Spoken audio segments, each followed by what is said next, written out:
Topic নিয়ে কথা বলবো। আমরা যেহেতু কনক্রিট শুরু করেছিলাম, কনক্রিটের আসলে কোথায় কোথায় ইউজ হয় এবং এর উপকারিতা কি, এটা একটু এখানে আলোচনা করা আছে। কনক্রিট এত ওয়াইডলি ইউজড কেন হয়? হ্যাঁ, এটার কয়েকটা কারণ এখানে বলে দেওয়া আছে। বেশ 20-25টা কারণ এখানে বলে দেওয়া আছে কেন কনক্রিট বেশি ইউজ হয়। কনক্রিট সাধারণত কাঠ অথবা অন্যান্য কনস্ট্রাকশন ম্যাটেরিয়ালস এর চেয়ে ভালো ডিউরেবল, যার কারণে এটাকে একটা ইম্পর্টেন্ট বিল্ডিং প্রোডাক্টস বলা হয়। যেমন যদি আমি কাঠের কথা বলি, উড অথবা স্টিলের কথা বলি, তো এগুলা এনভায়রনমেন্টালি অনেক বেশি অ্যাক্টিভেটেড। এবার কাঠ কিছুদিন পরে যদি রোদে শুকায়, বৃষ্টিতে ভেজে নষ্ট হয়ে যায়। ইভেন পানি পেলে স্টিলের অবস্থা অনেক বেশি খারাপ হয়ে যায়, মরিচা পড়ে যায়। এই জন্য ওরা কনক্রিটটাকে অনেক বেশি প্রাধান্য দিচ্ছে। দেখো, এখানে আরো কিছু বলা আছে, ডিউরেবল, কস্ট ইফেক্টিভ ম্যাটেরিয়ালস, এই জন্য তারা কনক্রিটকে প্রাধান্য দিচ্ছে। সাস্টেনেবল ম্যাটেরিয়ালস, এটা তারা রেসিডেন্সিয়াল অথবা কমার্শিয়াল প্রজেক্টের জন্য ব্যবহার করতে পারে। এরপর হচ্ছে strength of concrete over time. কনক্রিটের যে স্ট্রেংথ দেখবা, 3 দিনের যে স্ট্রেংথ 7 দিনের তার চেয়ে বেশি হয়, 21 দিনে বেশি হয়, 28 দিনে বেশি হয়। এভাবে করে কনক্রিটের স্ট্রেংথ বাড়তেই থাকে। ইভেন 180 দিনের পরেও কনক্রিটের স্ট্রেংথ বাড়তে থাকে, যার কারণে ওরা বলছে যে কনক্রিটের স্ট্রেংথ এভাবে বাড়তে থাকে। কিন্তু তুমি যদি ব্যবহার করো, উড ব্যবহার করো অথবা স্টিল ব্যবহার করো, এদের স্ট্রেংথ কিন্তু উডের স্ট্রেংথ কমতে থাকবে। এনভায়রনমেন্টালি যত ইফেক্টেড হবে, উডের স্ট্রেংথ কমতে থাকবে। এবং এনভায়রনমেন্টালি যত স্টিল করে মরিচা ধরবে, এর ক্ষয় হবে, এতে এদের স্ট্রেংথ কমে। কিন্তু অন দ্য আদার হ্যান্ড কনক্রিটের কিন্তু স্ট্রেংথ বাড়তেছে। যার কারণে এটাকে ওরা বেশি প্রাধান্য দিচ্ছে। কনক্রিটের মধ্যে এই এনভায়রনমেন্টাল কন্ডিশনটা এটা অনেক বেশি কম হয়, যেটা আমি বললাম যে এনভায়রনমেন্টাল ইফেক্টের কারণে কনক্রিটের মধ্যে ক্ষয়ক্ষতির পরিমাণ রিলেটিভলি কম। এটা বাজেট ফ্রেন্ডলি, আর এটা খুব সহজে মেনটেন করা যায়, রিপেয়ার করা যায়। এবং এটা তৈরি করতে এনার্জি পরিমাণ কম লাগে। Concrete safe for building occupant, যারা বিল্ডিং এর ভিতর থাকবে তাদের জন্য কনক্রিট সেফ। এরকম না কনক্রিট থেকে এমন কোনো সলিউশন বেরোচ্ছে অথবা অ্যাসিড বেরোচ্ছে অথবা ক্ষার বেরোচ্ছে অথবা কনক্রিটের সাথে যদি আমাদের হাত পা লাগে, আমাদের হাত পা হয়ে যাবে, এরকম না। কি বলে, ক্ষয় হয়ে যাবে, এরকম না। অনেকে দেখবা যারা কাজ করে, ওই যে কি বলে, সিমেন্ট নিয়ে কাজ করে, ওদের হাত পা দেখবা, ওদের হাত পা অনেকটা হয়ে যায়। কি বলে, কারণ এই সিমেন্টের কারণে অনেকটা ক্ষয় হয়ে যায়, কুড়ি দাগ পড়ে ওদের হাতে, পায়ে। কিন্তু যদি একবার কনক্রিট শক্ত হয়ে যায়, ফ্লোর বানানো হয়ে যায়, তোমরা ইভেন এখনো তোমরা যে বাসার মধ্যে আছো, ওটা আইদার নেট সিমেন্ট ফিনিশিং করা অথবা টাইলস করা অথবা প্লাস্টার করা, তো এগুলোতে আসলে আমাদের কোনো ক্ষতি হচ্ছে না। যদি একবার কনক্রিট শক্ত হয়ে যায় তাহলে আর ক্ষতি হওয়ার সম্ভাবনা নাই। কনক্রিট ইনার্ট ম্যাটেরিয়ালস, এটা করে, কি বলে, অনেক কম বার্ন আর কি। বার্ন মানে হচ্ছে গিয়ে পড়ে না আর কি। আমি একবারে পড়ে না এটা বলবো না, অনেক তাপমাত্রা বেশি হলে তখন এটা একটা ক্ষয়ক্ষতির সম্ভাবনা থাকে, ছত্রাক ধরে না, এরকম বলতেছে। তবে অনেক বেশি স্যাঁতস্যাঁতে পরিবেশে এর উপরে পরে, কি বলে, টাইপের পরে, ছত্রাক টাইপের পরে, ছাদ ছাদ ছাদ ছাদ পরে আর কি। কিন্তু ওরা বলতেছে যে না, এটা পরে না, যদি প্রপারলি মেইনটেইন করা যায় তাহলে এগুলা পড়বে না। সুপার আচ্ছা, ঠিক আছে, degree of protection several Times weather, এটা ওরা বলতেছে আর্টওয়ার্কের জন্য, সিভিয়ার ওয়েদার কন্ডিশনের জন্য এটা খুব ভালো। এরপর হচ্ছে কি, দেখো কনক্রিট কেন ইউজ করতেছে অথবা কি কারণে ইউজ করতেছে, এইভাবে এখানে বেশ কয়েকটা পয়েন্ট দেওয়া আছে, যেটা তোমরা পড়লে বুঝতে পারবা। আমাকে শুনতেছো তোমরা? আমি বুঝতেছি না। জি স্যার, জি স্যার, শুনতেছি স্যার। মূলত এখানে বেশ কিছু পয়েন্ট উল্লেখ করে দেওয়া আছে, যেগুলো কিনা কি কারণে কনক্রিট সবচেয়ে বেশি ইউজ হইতেছে, এটা কনক্রিটের অ্যাডভান্টেজ গুলো এখানে উল্লেখ করে দেওয়া আছে। এটা অ্যাডভান্টেজ ডিসঅ্যাডভান্টেজ হিসেবে তোমাদের সামনে চলে আসতে পারে, অথবা এভাবেও আসতে পারে যে why concrete used over other materials. হ্যাঁ, কেন কনক্রিট বেশি ইউজ করা হয় অন্যান্য ম্যাটেরিয়ালস এর তুলনায়, এভাবে আসতে পারে। যদি এরকম হয় সেক্ষেত্রে এটা ইউজ করা এই কথাগুলো বলা যেতে পারে। হ্যাঁ, দেখো এখানে আরো কিছু বলা আছে, ফায়ার রেজিস্ট্যান্স, যার কারণে এটা স্টোরেজের রুফ হিসেবে ব্যবহার করা যায়, স্টোরেজ রুমের রুফ হিসেবে ব্যবহার করা যায়। Concrete can be shaped in various form when freshly mixed. হ্যাঁ, কনক্রিট যে কোনো ফর্মে ইয়ে করা যায়, ঢালাই করা যায় যখন এটা ফ্রেশলি মিক্সড করে আর কি, যখন ইয়ে থাকে আর কি, ওয়েট অবস্থায় থাকে। Concrete is sensitive to moisture. হ্যাঁ, ময়েশ্চারের সাথে কনক্রিট সেনসিটিভ না, তবে এই কথাটা আমি পুরোপুরি মানি না। ময়েশ্চারের সাথে কনক্রিট অনেকটা সেনসিটিভ, এটা প্রথম দিকে না, অনেক পরে হয় আর কি। যদি কনস্ট্যান্টলি পানি পড়তে থাকে, শুকাইতে থাকে, পড়তে থাকে, শুকাইতে থাকে, তখন ময়েশ্চারের একটা ইফেক্ট আসে, তবে প্রথম দিকে ইফেক্ট আসে না। এবার তোমরা অনেক ড্যামের মধ্যেও ব্যবহার করে, কনক্রিট ব্যবহার করে, তাহলে যদি কনক্রিট ব্যবহার করে, অথবা আমি যদি বলি পানির ট্যাঙ্কিতে কনক্রিট ব্যবহার করে, সেক্ষেত্রে যদি এটা বেশি ডিস্টার্ব করতো, সেক্ষেত্রে আমরা কিন্তু এটা করতে পারতাম না। ওই ধরনের কনক্রিট আমরা ডিজাইন করতে পারি। হ্যাঁ, ওয়াটার ট্যাঙ্কে, আন্ডারগ্রাউন্ড ওয়াটার ট্যাঙ্ক অথবা ওভারহেড ওয়াটার রিজার্ভার। হ্যাঁ, যেটাই বলি, এটা কিন্তু ওই কনক্রিট দিয়ে ডিজাইন করা হইতেছে অলরেডি। হ্যাঁ, এই জন্য ওরা বলছে ময়েশ্চারের কাছে এটা সেন্সিটিভ না। হ্যাঁ, এরপরে দেখো লং সার্ভিসেবল লাইফ দেয়, মাল্টিপল ডিজাইন পসিবিলিটিস আছে কনক্রিটের, বিভিন্ন ভাবে ডিজাইন করা যায়, রিসাইকেল করা যায়। কনক্রিটকে রিসাইকেল করে আবার এটাকে এগ্রিগেট হিসেবে ব্যবহার করা যায় নতুন কনক্রিট বানানোর জন্য, অথবা রাস্তার মধ্যে এই কনক্রিটের গুঁড়োগুলো দিয়ে চাইলে সাববেজ তৈরি করা যায়। দেখবো অনেক সময় ওই যে পুরোনো ব্রিক গুলো দিয়ে রাস্তার মধ্যে ইয়ে করে, রোলিং করে এর উপরে ইয়ে করে ফেলে, রাস্তা বানায় ফেলে অ্যাসফাল্টের পেভমেন্ট দিয়ে। High performance concrete is used to build bridge. হ্যাঁ, হাই পারফরম্যান্স কনক্রিটের কথা বলছে, ব্রিজ বানানোর জন্য ব্যবহার করে। তারপরে কনক্রিটের ভিতরে রেইনফোর্সমেন্ট দেওয়া যায়, যেটাকে আমরা আরসিসি বলি, রেইনফোর্স সিমেন্ট কনক্রিট। ওরা বলছে আরসে কি বলে, রেইনফোর্সমেন্ট দেওয়া যায় রেইনফোর্সিং এর হিসেবে টানেল বানানোর ক্ষেত্রে। তারপরে ইলেকট্রিক কন্ট্রোলস করা যায়, কি বলে, ইলেকট্রিক বিভিন্ন পোস্টও বানানো যায়। এভাবে করে কনক্রিটের ইউজ দেখো, কনক্রিট ইউজ ইন ড্রাইভওয়ে। হ্যাঁ, মানে হচ্ছে কি রাস্তার মধ্যেও কনক্রিট ইউজ করা যায়। এইভাবে করে কনক্রিটের যে আসলে ভাস্ট ইউজ, এটা এখানে ওরা প্রেজেন্ট করতে চেয়েছে। মূলত অ্যাডভান্টেজ গুলো এখানে দেখানো আছে। এই বেশ কয়েকভাবে তোমাদের ইয়ে হইতে পারে, কি বলে, প্রশ্ন হইতে পারে, একটু খেয়াল রাখতে হবে যে আসলে রেকর্ডিং ইন প্রগ্রেস। সো এখানে বেশ কিছু স্পেশাল টাইপ অফ কনক্রিটের কথা উল্লেখ করা আছে, এবং এগুলো কোথায় কোথায় ব্যবহার করা হয় সেগুলো একটু আলোচনা করা আছে।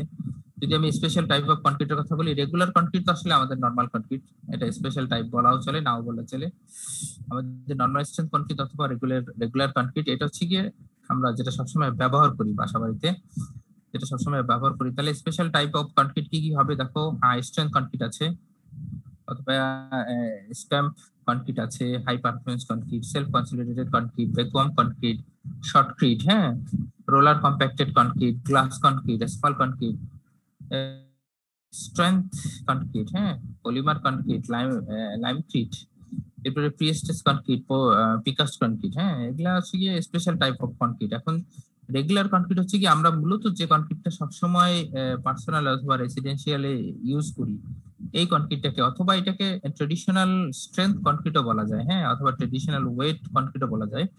আসলে ট্রেডিশনাল তো কথাটা না, এটা হয় নর্মাল ওয়েট কনক্রিট অথবা নর্মাল স্ট্রেংথ কনক্রিট। সাধারণত 6000 PSI নিচে যে কনক্রিট গুলো হয়, এই কনক্রিট গুলোকে ওরা নর্মাল স্ট্রেংথ কনক্রিট বলে বাংলাদেশের পার্সপেক্টিভে। এটা দুবাইয়ের পার্সপেক্টিভে একরকম, এটা আমেরিকার পার্সপেক্টিভে আর এক রকম। তুমি নর্মাল স্ট্রেংথ কনক্রিট কোনটাকে বলবা, হাই স্ট্রেংথ কনক্রিট কোনটাকে বলবা, গত ক্লাসে আলোচনা করা হয়েছে। সেক্ষেত্রে বাংলাদেশের পার্সপেক্টিভে 6000 PSI যদি কম হয়, সেক্ষেত্রে আমরা নর্মাল স্ট্রেংথ কনক্রিট বলি, এবং এর উপরে যদি হয় সেক্ষেত্রে হাই স্ট্রেংথ কনক্রিট বলি। হাই স্ট্রেংথ কনক্রিট বানানোর জন্য আমরা বেশ কয়েকটা প্রসেস আলোচনা করেছিলাম। ওয়াটার সিমেন্ট রেশিও কম রাখতে হবে, 0.35 অথবা তার চেয়ে কম। ওয়াটার সিমেন্ট রেশিও রাখতে হবে। এই ওয়াটার সিমেন্ট রেশিওকে মেনটেন করার জন্য সুপার প্লাস্টিসাইজার ব্যবহার করব। এই সুপার প্লাস্টিসাইজার অ্যাডমিক্সার, এই অ্যাডমিক্সারটাকে ব্যবহার করতে হবে। যেহেতু ওয়াটার সিমেন্ট রেশিও কম নিয়েছি, তার মানে যে মিক্সিংটা আমি করব স্যান্ড, সিমেন্ট এবং স্টোন চিপসের এগ্রিগেটেড যে মিক্সনটা আমি করব, এই মিক্সারটা অনেক স্টিফ হয়ে যায়, অনেক শক্ত হয়ে যায়, এটা হ্যান্ডেলিং করা কষ্ট হয়ে যায়, যার কারণে সাম সর্টস অফ প্লাস্টিসাইজার ব্যবহার করা হয়। এই প্লাস্টিসাইজার এর প্লাস্টিসিটি বাড়ায়। এই যে আমার মিক্সিংটা, এই মিক্সিংটার প্লাস্টিসিটি বাড়ায়। তো এইভাবে করে আমরা যদি চাই হাই স্ট্রেংথ কনক্রিট পাইতে পারি। স্ট্যাম্প কনক্রিট, দেখো স্ট্যাম্প কনক্রিট কিছুই না, এটা আসলে কনক্রিটই ঢালাই করে সাধারণত। এই যে কি বলে, অনেকে জগিং করে না, পার্কে জগিং করে, আমাদের দেশে কম, বাইরে দেশে বেশি। এটা আসলে ঢালাই করে কনক্রিটের মতোই ঢালাই করে ফেলে, এরপরে উপরে স্ট্যাম্পের মতো কিছু ইয়ে পাওয়া যায়, যেগুলোর মধ্যে এই শেপ গুলো থাকে। দেখো ওই যে কি বলে, মনে হচ্ছে যে একবার ন্যাচারাল, এটাকে কি বলে, পাথর কেটে কেটে বসানো হয়েছে এরকম মনে হচ্ছে। এটা কিছুই না, জাস্ট স্ট্যাম্পের মতো, এটা সিল মারে আর কি। সিল মারলে এই দাগগুলো হয়ে যায়। যে জিনিসটা দিয়ে সিল মারবে ওটার ভিতরে যে ফর্ম থাকবে এই ফর্মের হবে। যেমন আমরা যখন ইট বানাই, কাঁচা ইট বানাই, তখন ওই ফর্মার ভিতরে ওই কাঁচা মাটিটা জোরে মারে, জোরে মারলে দেখো সামনে থেকে ফর্মওয়ার্কটা হয়ে যায়। ফর্মওয়ার্কের ভিতরে কোম্পানির নাম থাকে, বিভিন্ন জিনিস থাকে, মার্কিং থাকে। তো এইভাবেই এটা করা হয়। এটা কনক্রিটটাকে আগে ঢালাই করে দেওয়া হয়, ঢালাই করে এর উপরে করে কি ওই স্ট্যাম্প দিয়ে আঘাত করা হয়। স্ট্যাম্প দিয়ে যখন আঘাত করে তখন এরকম সুন্দর ন্যাচারাল স্টোন লাইক ইয়ে চলে আসে, কি বলে, ফিচার্স চলে আসে। এটা সাধারণত তোমার গ্যারেজে ব্যবহার করতে পারে, তারপরে যদি কেউ চায় যে আমার ফ্লোরে ব্যবহার করব সেখানেও ব্যবহার করতে পারে, অথবা উঠানে ব্যবহার করতে পারে। এটা লাক্সারিয়াস, তো এগুলা আমাদের বাংলাদেশে খুব কম আছে, তবে গুলশান বানানিতে থাকতে পারে। এই জাস্ট বিল্ডিং এ ঢোকার আগে উঠোন হিসেবে এটা ব্যবহার করে আর কি। বিকেলে বসে একটু চাটা খেলো, এরকম আর কি। একটু লাক্সারিয়াস টাইপ, আমরা এগুলো আসলে সাধারণত ইয়ে করি না, যারা প্রেফার করে তাদের জন্য ডিজাইন করে দিই। তারপরে হাই পারফরমেন্স কনক্রিট, কথাটা থেকেই বুঝতেছো হাই পারফরমেন্স কনক্রিট। পারফরমেন্স বলতে এটার স্ট্রেংথ বেশি হবে, ডিউরেবিলিটি বেশি হবে, ওয়ার্কেবিলিটি ভালো হবে, সিম্পলিসিটি, ব্যবহার ক্ষেত্রে খুবই সাধারণভাবে ব্যবহার করা যাবে। তো এইগুলা ব্যবহারগুলো, এই ব্যাপারগুলো লং রান মানে অনেক বেশি লাস্টিং করবে, পোরোসিটি কম হবে, ডেনসিটি বেশি হবে, টাফনেস বেশি হবে। তো এগুলো মেনটেন করে যে সেগ্রিগেশন কম হবে, দেখো এখানে লেখা আছে compaction while not segregated, segregation. এইভাবে করে যে কনক্রিটটাকে আমরা বানাইতে পারবো, এই কনক্রিটটাকে আমরা হাই পারফরমেন্স কনক্রিট বলতেছি, যার মধ্যে সব ধরনের গুণগুলো ভালো থাকবে এবং সব ধরনের যে জটিলতাগুলো আছে এটা কম থাকবে। এটাকে আমরা হাই পারফরমেন্স কনক্রিট বলতেছি। এটার জন্য আলাদাভাবে মিক্স ডিজাইন করতে হয়, আমরা মিক্স ডিজাইন দেখবো পরবর্তীতে। তো এটার জন্য স্পেশাল মিক্স ডিজাইন করা হয়, যাতে করে আমরা এই পারফরমেন্স গুলো, ওয়ার্কেবিলিটি ভালো পাই, সেগ্রিগেশন না হয়, অনেক বেশি লং লাস্টিং হয়, পোরোসিটি কম হয়। পোরোসিটি মানে হচ্ছে কি, এর মধ্যে যে ছিদ্রগুলো থাকবে এই ছিদ্রগুলো কম হবে। কনক্রিটের মধ্যে যাতে ছিদ্র কম থাকে সেদিকে ডেনসিটি বেশি হবে। তো এগুলোকে মেইনটেইন করার জন্য মেথড আছে, এনভায়রনমেন্টালি বেশি ইফেক্টেড হবে না। এই কনক্রিট গুলোকে আমরা হাই পারফরমেন্স কনক্রিট বলি। তো এইভাবে করে সেলফ কনসলিডেটেড কনক্রিট আছে, যে কনক্রিট গুলোতে আসলে ভাইব্রেটরের দরকার পড়ে না। অনেকে গ্রামের মধ্যে দেখবা বাঁশ দিয়ে ইয়ে করে, ভাইব্রেট করে, অথবা রড দিয়ে ভাইব্রেট করে, রডের একটা টুকরা নিয়ে নেয়, অথবা যদি মেশিন ভাইব্রেটর পাওয়া যায় দেন গুড। অনেকগুলো আছে ইলেকট্রিক মেশিন পাওয়া যায়, আবার অনেকগুলো আছে তোমার কি বলে স্যালো মেশিন পাওয়া যায়। স্যালো মেশিন দিয়ে ভাইব্রেট করতে দেখছো কখনো? কেউ দেখছো? জি স্যার। জি স্যার, দেখছি। কোথায় দেখছো?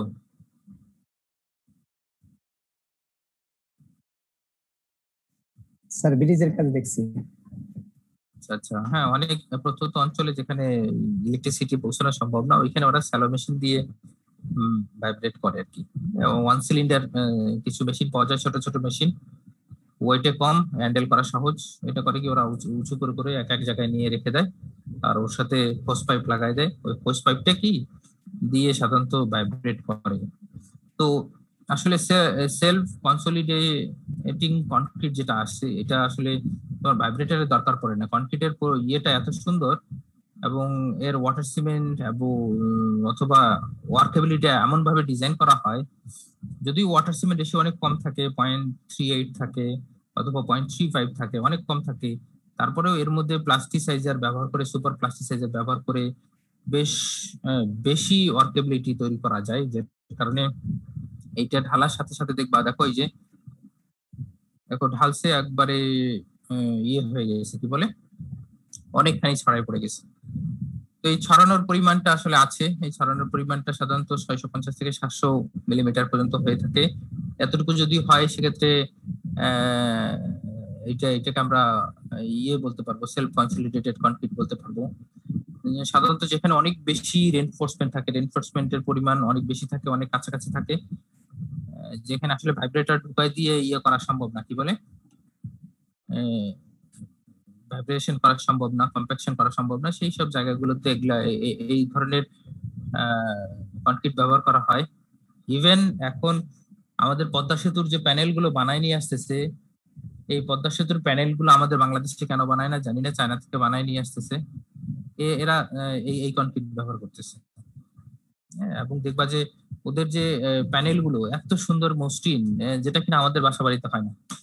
আমাদের বাসা বাড়িতে কেমন এবড়ো হয়, কিন্তু ওদের প্যানেলগুলো ওরা ইয়েও করেনি, প্লাস্টারও করেনি, তারপরেও বাহির থেকে দেখতে অনেক সুন্দর লাগে। এটার কারণ হচ্ছে স্টিল ফর্মওয়ার্ক ব্যবহার করেছে এবং যে কনক্রিটটা ব্যবহার করেছে সেই কনক্রিটটা হাই পারফরমেন্স কনক্রিট অথবা আমি বলবো হাই কনসলিডেটেড কনক্রিট এভাবে আছে। হ্যাঁ, তো সেলফ কনসলিডেটেড কনক্রিট যদি এরকম হয় সেক্ষেত্রে ওর ইয়েগুলো দেখতে খুব সুন্দর হয় এবং ঢালাইটা খুব ভালো হয়। ছোট সাইজের স্যার নাকি এগুলো দেখা যাচ্ছে? ও, তুমি বলছো এগ্রিগেট ছোট সাইজের কিনা? কোর্স এগ্রিগেট যেটা এটা ছোট হইতে পারে, বড় হইতে পারে, কোনো সমস্যা নেই। এখানে হয়তো ওরা ছোট ব্যবহার করেছে, কিন্তু বড় ব্যবহার করা যায়, নো প্রবলেম। এটা কোনো ইয়ে না, এগ্রিগেটেড ডিফারেন্ট সাইজ হতে পারে, এগ্রিগেটের উপরে ডিপেন্ড করে না। এটা সাধারণত যে প্লাস্টিসাইজার ব্যবহার করতেছি, হ্যাঁ, যে অ্যাডমিক্সারটা ব্যবহার করতেছি, এর উপরে ডিপেন্ড করে আসলে কতখানি এর ওয়ার্কেবিলিটি হবে। তবে এই ওয়ার্কেবিলিটি অনেক বেশিক্ষণ ধরে রাখা যায় না এবং বেশি টেম্পারেচার ওয়ার্কেবিলিটি খুব দ্রুত লস হয়, হ্যাঁ, লস হয়, ওয়ার্কেবিলিটি লস হয়, স্ল্যাম্প লস হয়। তো এটা খুব দ্রুত ইয়ে কাস্টিং করে ফেলতে হয়। এখানে দেখতে মনে হচ্ছে যে না, আমাদের যে কোর্স এগ্রিগেট এটা ছোট সাইজের স্ল্যাম্প পাওয়া যাবে স্যার? হ্যাঁ, ছোট সাইজের ব্যবহার করেছে। হ্যাঁ, ডেফিনেটলি আমাদের সুমন স্যার এই কাজ করেছে। যদি এডিশনাল কোনো ইনফরমেশন লাগে সুমন স্যারের সাথে কথা বলে দেখতে পারো। সে 19 মিলিমিটার ডাউন ইয়ে ব্যবহার করেছে, কি বলে, কোর্স এগ্রিগেট ব্যবহার করেছে এবং সে ভালো স্ট্রেংথ পেয়েছে এবং কি বলে এই ওয়ার্কেবিলিটিও সে ভালো পেয়েছে। সেলফ কনসলিডেটেড কনক্রিট নিয়ে কাজ করেছে। তো এটা এখানে ছোট দেখা যাচ্ছে, কিন্তু বড় নিয়ে কাজ করা যায়, নো প্রবলেম। এবং একই ধরনের ইয়ে পাওয়া যায়, কি বলে, স্ল্যাম্প পাওয়া যায়। তো এর পরবর্তীতে যেটা আছে আসলে ভ্যাকুয়াম কনক্রিট। এটা একটা special type of concrete. Vacuum concrete আসলে তৈরি করা একটু টাফ। এর মধ্যে বেশি পরিমাণ পানি ইয়ে করে দেওয়া হয়, অ্যাড করে দেওয়া হয়, অথবা যে ফর্মওয়ার্কের ভিতরে আমরা ইয়ে করব, ঢালাই করব, এই ফর্মওয়ার্কের ভিতরে স্পেশাল ভাবে আলাদাভাবে পানি দেওয়া হয়, এর উপরে কাস্টিং করা হয়। কাস্টিং করে শক্ত হওয়ার আগ মুহূর্তে একটা মেশিন আছে, সাকিং মেশিন বলে এটাকে বলে, সাক করে পানিগুলোকে বের করে নিয়ে আসা হয়। যে পানিটা এডিশনালি দেওয়া হয়েছিল, এটা একটু টাফ, আমাদের বাংলাদেশে হয় না। তো এই সাক করে যখন বের করে নিয়ে আসা হয়, তো পানির এই যে জায়গাগুলো, যে জায়গায় পানি ছিল, এডিশনাল পানি ছিল, এই পানির জায়গাগুলো ফাঁকা হয়ে যায়। তো এই জন্য এটাকে ভ্যাকুয়াম কনক্রিট বলতেছে। সাক করে যেহেতু বের করে নিয়ে আসা হয়, ওই জায়গাটা ফাঁকা থেকে যায় আর কি, ভয়েড থেকে যায়। এই জন্য কি বলে এটাকে ভ্যাকুয়াম কনক্রিট বলতেছে। এটা সেভারাল আছে, কি বলে, অ্যাডভান্টেজেস আছে। অথবা আমাদের বাংলাদেশে এটা আমি এখন পর্যন্ত কাউকে করতে দেখিনি, যার কারণে এটা সম্বন্ধে ইয়ে একটু কম, কি বলে, আমার অভিজ্ঞতা কম আর কি। তো যা বাকি তোমরা যদি একটু বেশি ইয়ে করতে চাও, ইউটিউবে দু একটা ভিডিও দেখতে পারো আসলে ভ্যাকুয়াম কনক্রিট কেন তৈরি করা হয়।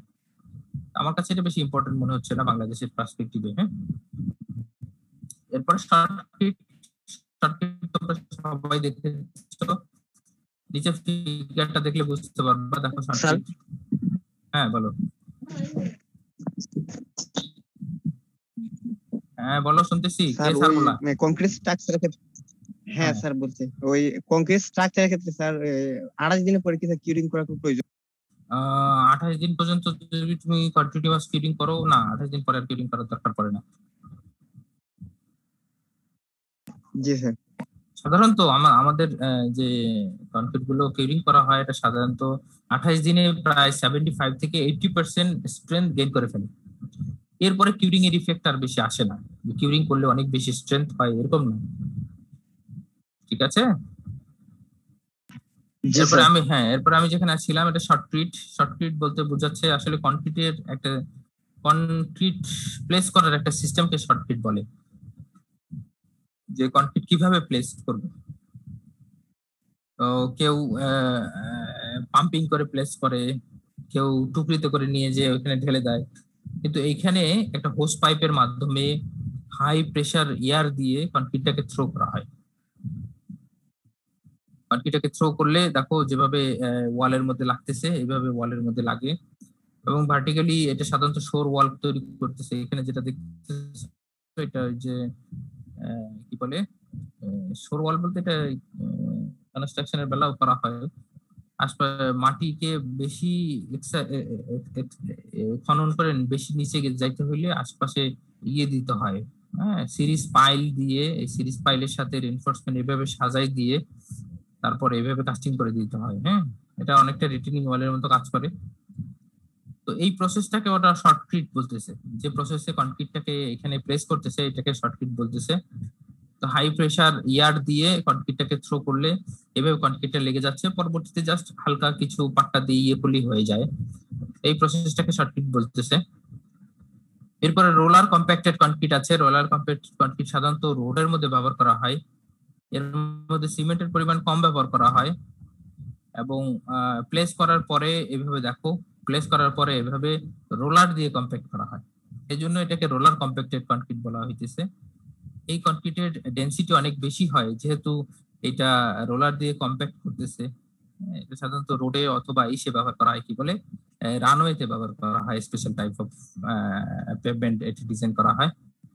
এভাবে করে কম্প্যাক্টেড করার কারণে এটাকে বলতেছে রোলার কম্প্যাক্টেড কনক্রিট। স্যার ডিসপ্লেট হয়ে যায় না কম্প্যাক্ট করার না, সময়? এটার ভিতরে সিমেন্টের পরিমাণ কম দেওয়া হয়, এবং যে যে অ্যাগ্রিগেট গুলো ডিজাইন করা হয় ওইভাবে ডিজাইন করা হয় যাতে করে ডিসপ্লেসড না হয়। হ্যাঁ, এটা তুমি মনে করতেছো পানির পরিমাণ অনেক বেশি দিবে, রোলার ওইখানে পড়লে ওইখানে গর্ত হয়ে ভিতরে রোলার ঢুকে যাবে, এরকম কিছুই না। তুমি দেখো মাটির সাথে যে করে, মাটির সাথে যে রোলিং গুলো হয়, হ্যাঁ, রোলার দিয়ে যে রাস্তাকে কম্প্যাক্ট করে, রাস্তা কি ডেবে যায় বলো তো? এক জায়গায় দিয়ে বেশি ডেবে যায়, এক জায়গায় দিয়ে কম ডেবে যায়। ম্যাটেরিয়াল গুলো এভাবে ডিজাইন করা হয়। পানির পরিমাণ খুব কম দেওয়া হয়, সিমেন্টের পরিমাণ খুব কম দেওয়া হয়, এবং এটা অনেকটা শুকনো মিশ্রণের মতো আর কি বলে, যে সিমেন্টের যে এই সিমেন্ট এবং বাকি যে ইনগ্রেডিয়েন্ট গুলোর মিক্সচার, এটা অনেকটা শুকনো মিক্সচারের মতো, হালকা কিছু পানি দিয়ে মিশাইলো। এটার উদাহরণ বাংলাদেশে কি আছে স্যার? না, বাংলাদেশে আসলে এরকম নাই। বাংলাদেশে সরাসরি কাস্টিং করে, হ্যাঁ, সরাসরি কাস্টিং করে, ভাইব্রেট করে, কিন্তু রোলার দিয়ে করতেছে এরকম নাই। তবে আমাদের সিলেবাসে আছে, তাই আমরা একটু দেখাচ্ছি। আর তোমরা সবাই যে বাংলাদেশে কাজ করবা এরকমও তো না, না? হ্যাঁ, সাধারণত এটা যেখানে অনেক বেশি গরম এবং অনেক বেশি ঠান্ডা, হ্যাঁ, গরম 45-50 ডিগ্রি পর্যন্ত হয় এরকম জায়গাতে, অথবা যেখানে অনেক বেশি ঠান্ডা মানে হচ্ছে গিয়ে তুষারপাত হয়, এরকম জায়গায় এগুলো বেশি ডিজাইন করা হয়। পানির পরিমাণ কম থাকে যার কারণে ইফেক্টেড কম হয়। হ্যাঁ, পানি যত বেশি থাকবে ঠান্ডা এবং গরমে সবচেয়ে বেশি ইফেক্টেড সেখানে হবে। হ্যাঁ, তো কেন ইফেক্টেড হবে এগুলা নিয়ে আলোচনা করার বিষয় আছে। তবে এটা সাধারণত দেখো, এটা মিক্সচারটা আসলে কিভাবে বুঝাবো, কোনো উদাহরণ চোখের সামনে পড়তেছে না। ধরো তুমি বালি নিলা, সিমেন্ট নিলা, এরপরে খোয়া নিলা অথবা পাথরের নিলা, নুড়ি পাথর, ছোট ছোট পাথর ব্যবহার করা হয়। এই পাথরগুলো নিয়ে পানির পরিমাণ অল্প দিলা, তারপর মিক্সিং করলাম। এখন তোমার কাছে মিক্সচারটা কেমন লাগবে? এই মিক্সচারটাকে যদি একটা জায়গায় বসায় রোলার অথবা এরকম ভারী জিনিস দিয়ে করা যায়, হ্যামার করা যায়, তাহলে দেখো এটা সেট হয়ে যায়, অনেকটা এরকম মসৃণ একটা ধরন চলে আসে। ওইটাই বলতেছে রোলার কম্প্যাক্টেড কনক্রিট। এটা সাধারণত পেভমেন্টে ব্যবহার করা হয়। এরপরে গ্লাস কনক্রিট, এটা কিছুই না, জাস্ট কনক্রিটের ভিতরে ওয়েস্ট যে গ্লাস, হ্যাঁ, যে গ্লাসগুলো ফেলে দেওয়া হয়, নষ্ট হয়ে যায়, এই গ্লাসগুলোকে ব্যবহার করে। এটা দেখতে অনেকটা মোজাইকের মতো মনে হয়। ডিফারেন্ট কালার গ্লাস ব্যবহার করতে পারো। অনেক পুরনো মসজিদে দেখবা মোজাইকের মধ্যে ওরা গ্লাসের টুকরা দিয়ে দিয়েছে। এরপরে যখন মোজাইক উপরে থেকে ফিনিশ করে, গ্লাসগুলো কেটে এবং পাথরগুলো কেটে সুন্দর একটা শেপ চলে আসে। আমাদের ডুয়েটের মসজিদে আছে, তবে ডুয়েটের মসজিদে গ্লাস দেয়নি, ডুয়েটের মসজিদে দিয়েছে হচ্ছে গিয়ে কি বলে পাথর দিয়েছে আর কি। এবং শাড়িগুলোকে চিহ্নিত করার জন্য এটা আস্তে আস্তে গ্লাস দিয়েছে। ওই গ্লাসের টুকরোগুলো যদি ছোট ছোট হইতো তাহলে দেখতে অনেকটা এরকম হইতো। এইভাবে করে বিভিন্ন কালারের গ্লাস ব্যবহার করা যায়। এটা একটু দেখতে সুন্দর দেখা যায়, এই হিসেবে ব্যবহার করা যায়, অ্যাস্থেটিক আর কি, রুচিসম্মত। হ্যাঁ, এখানে বলা আছে যে এটা দেখতে অনেকটা অ্যাস্থেটিক হয়, এই অ্যাস্থেটিকের জন্য এটাকে ব্যবহার করা হয়। তো এটার একটা উপকারিতা হচ্ছে কি, আমরা যে ওয়েস্টেজ গ্লাসটা ব্যবহার করলাম, এটা কোথাও ফেলে টেলে দিলে যে ক্ষতিটা হতো আমাদের, এর থেকে আমরা রেহাই পেতে পারি। অ্যাসফাল্ট কনক্রিট কিছুই না, রাস্তা যে ঢালাই করে অ্যাসফাল্ট। হ্যাঁ, সিমেন্ট কনক্রিট হলে সিমেন্ট দিয়ে, অথবা কনক্রিট হলে, নরমাল কনক্রিট হলে আমরা ভাবতাম সিমেন্ট দিয়ে কাস্টিং করেছে, অ্যাসফাল্ট কনক্রিট যেহেতু অ্যাসফাল্ট দিয়ে কাস্টিং করছে। হ্যাঁ বলো স্যার। মোজাইক ফ্লোরিং এর ক্ষেত্রে দেখা যায় যে নুড়ি পাথরগুলো ইউজ করা হয়, এই পাথরগুলো আর উপরের সারফেস গুলো অনেক স্মুথ এবং প্রত্যেক ম্যাক্সিমাম এরকম থাকে। তো সেক্ষেত্রে কি এগুলাকে আলাদা করে কোনো ড্রেসিং করা হয়? না, এগুলা আসলে ছোট ছোট যে নুড়ি পাথরগুলো আছে, তুমি হয়তো নুড়ি পাথরগুলো তুমি দেখোনি, নুড়ি পাথরগুলো খুব মসৃণই হয়। আর মসৃণ পাথর আমার দরকার নাই। ধরো কেউ আমাকে মসৃণ পাথর দিল না, মসৃণ পাথরের দাম অনেক বেশি, এটা দরকার নাই, ওইটা বাদ দিয়ে তুমি মোজাইক করো। এমনি পাথরগুলো দিয়ে, ওই ছোট ছোট পাথর, এবড়ো শেপের পাথর দিয়ে করো, নো প্রবলেম। কিন্তু মোজাইক করার পরে ওরা যে উপরে যে করে, কি বলে, ঘষে না, একটা মেশিন আছে না, মেশিন দিয়ে ঘষে কিনা বলো তো? তাহলে ওই মসৃণ জিনিস কি থাকে, ওই মসৃণ জিনিস কি থাকে না কেটে একবারে প্লেন হয়ে যায় বলো তো?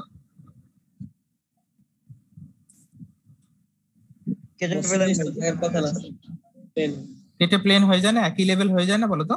জি স্যার, জি স্যার। তো সেক্ষেত্রে যদি এবড়ো ব্যবহার করে সমস্যা নাই, তবে ছোট ছোট যে পাথরগুলো আসলে পাওয়া যায়, এগুলো খুব সুন্দর দেখতে দেখা যায় এবং ন্যাচারালি এগুলো মসৃণ পাওয়া যায়। আর বড় পাথরগুলো এবড়ো হওয়ার কারণ হচ্ছে গিয়ে, বড় পাথরগুলো অনেক বড় পাথর থেকে ভেঙে ভেঙে ছোট ছোট টুকরা বানানো হয়, যার কারণে এটা দেখতে এবড়ো হয়। অ্যাসফাল্ট কংক্রিটের সুবিধা কি স্যার? অ্যাসফাল্ট কনক্রিটের তো এটা আমাদের বিল্ডিং এ ব্যবহার করবো না, এটা পেভমেন্টে ব্যবহার করবো, পেভমেন্টে রানওয়েতে ব্যবহার করবো। হ্যাঁ, অ্যাসফাল্ট কনক্রিট। কি বলতেছো বলো তো?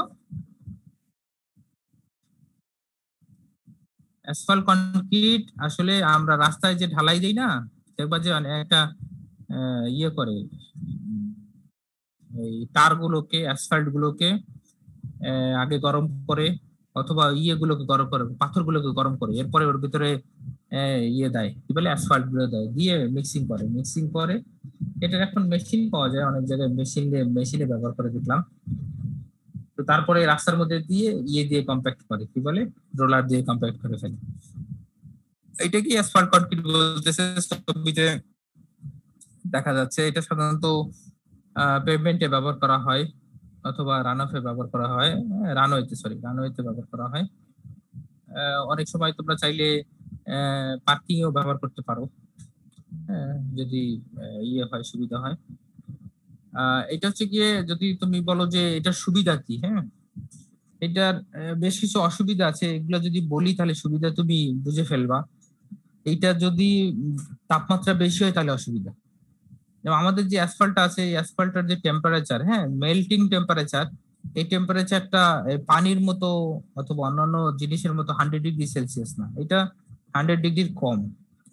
অনেক সময় যখন দেখবা যে আমাদের দেশে 42-45°, হয়নি যদিও, এই টেম্পারেচারের উপরে হয়ে যায়, তাহলে দেখবা রাস্তার উপরের অংশটা অনেকটা মেল্টেড একটা ভাব চলে আসে। তো এইটা হচ্ছে গিয়ে টারের যে অথবা এই অ্যাসফাল্টের যে মেল্টিং পয়েন্ট, এই মেল্টিং পয়েন্টটা খুব কাছাকাছি চলে আসছে।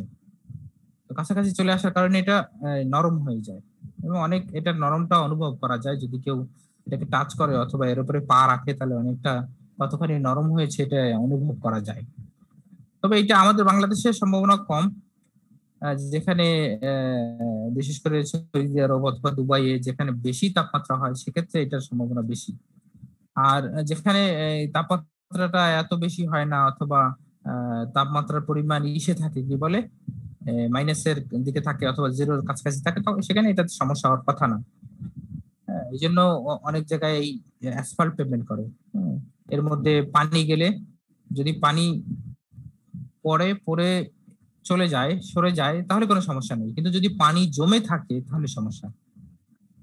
দুইটা জিনিস দেখো, যদি পানি বৃষ্টি পানি পড়লো পরে এটা সরে গেল তাহলে অবস্থায় যদি গাড়ি টাড়ি চালাই তাহলে এটার অবস্থা কাইল হয়ে যাবে, এই পাথরটা তো সব উঠে চলে আসবে। তো এই কয়েকটা প্রবলেম এবং অ্যাডভান্টেজ যদি কারোর সামনে থাকে তাহলে অ্যাসফাল্ট কনক্রিট আসলে কেন ব্যবহার করা হচ্ছে এবং সুবিধা অসুবিধা কি সেটা সহজেই বুঝে আসবে। অ্যাসফাল্ট কনক্রিট সাধারণত 10 বছরের জন্য ডিজাইন করা হয়। এই পেভমেন্ট গুলো 10 বছরের জন্য ডিজাইন করা হয়। যদি ম্যাক্সিমাম ডিজাইন করে তাহলে 20 বছরের জন্য ডিজাইন করতে পারে। আর যদি অ্যাসফাল্ট না হয় সেটা আরসিসি হয় সেটা মিনিমাম 40 বছরের জন্য ডিজাইন করে মিনিমাম। তো আমাদের দেখবা এই কি বলে চৌরাস্তাতে ময়মনসিং রোডের সাথে অনেকখানি করেছে কি বলে আরসিসি করেছে। এই আরসিসি করার সুবিধা আছে, এই আরসিসি ডিউরেবিলিটি অনেক বেশি। যদি রাস্তার কোথাও থাকে নরম মাটি থাকে, রাস্তার নিচের কথা বলছি, নরম মাটি থাকে, ওই আরসিসি করার কারণে এটা একটা ব্রিজের মতো কাজ করে। কিন্তু যদি এরকম না হতো, আমি যদি এই পেভমেন্ট ডিজাইন করতাম কি বলে এই অ্যাসফাল্ট পেভমেন্ট ডিজাইন করতাম তাহলে দেখতাম যেখানে নরম মাটি সেখানে এটা ডেবে গেছে। এবং তোমাদের গ্রামের অনেক জায়গায় দেখবা ট্রাক্টর যাওয়ার পরে অথবা বড় কোনো গাড়ি যাওয়ার পরে একটা জায়গা অনেকখানি ডেবে গেছে। তো এই ডেবে যাওয়ার কারণ হচ্ছে কি ওইখানে মাটিটা নরম ছিল যার কারণে ডেবে গেছে। যদি এটা করা যেত আরসিসি করা যেত তাহলে এরকম সম্ভাবনা ছিল না, ওইখানে একটা ব্রিজের মতো কাজ করতো, ডাকতো না। তো এই বিশেষ কিছু উপকারিতা আছে যার কারণে, এবং যেটা আরসিসি পেভমেন্ট এটার অনেক খরচ, ওটা বলে লাভ নাই। ওটা ইনিশিয়াল খরচ অনেক বেশি, যেটা যার কারণে বাংলাদেশ এটা করতে হিমশিম খায়। এমনিতে অ্যাসফাল্ট পেভমেন্টের খরচ কম আর কি। এটা ডিফারেন্স কেমন স্যার অ্যাসফাল্ট এবং আরসিসি এর? এর ডিফারেন্স হচ্ছে গিয়ে লাস্টিং, একটা হচ্ছে লং লাস্টিং আর একটা হচ্ছে গিয়ে লং লাস্টিং না। লং লাস্টিং হচ্ছে আরসিসি লং লাস্টিং, আর এটা লং লাস্টিং না। কারণ দেখবা যে তোমাদের আশপাশে দেখবা প্রত্যেক বছরই এটার করা লাগে। খরচের ডিফারেন্সটা জানতে চাচ্ছিলাম একটু যদি। খরচ অনেক কম, অ্যাসফাল্টের খরচ অনেক কম। এটা আমি যদি বলি 1/3 এরও কম, 1/4 অ্যাসফাল্ট কনক্রিটের ডিজাইন, অ্যাসফাল্ট পেভমেন্ট আর কি। হ্যাঁ, আর যদি ওইটা হয় প্রায় 4 গুণ খরচ বেশি লাগে কি বলে আরসিসির জন্য। তো সেক্ষেত্রে দেখো ওই কারণে এটাকে অ্যাভয়েড করা হয়, সব জায়গায় করা হয় না। এখন সাধারণত গ্রামের মধ্যে অথবা মধ্যে যেখানে পড়ে কি বলে বাজার এরিয়া পড়ে সেখানে সাধারণত এই কাজটা করা হয়। কারণ বাজার এমনি সাধারণত যদি আমি হাইওয়ের কথা বলি অথবা এলাকার রাস্তার কথা বলি, এলাকার রাস্তাগুলো যেখানে বাজার টাজার নেই অথবা মানুষ কম সেখানে পেভমেন্ট করতেছে অ্যাসফাল্টের, আর বাজারের মধ্যে পেভমেন্ট করতেছে হচ্ছে গিয়ে এই কি বলে আরসিসি। এটার কারণ আছে, কারণ হচ্ছে গিয়ে বাজারের মধ্যে সবচেয়ে বেশি আনাগোনা হবে মানুষের, এই রাস্তাটা সবচেয়ে বেশি ব্যবহার করা হবে।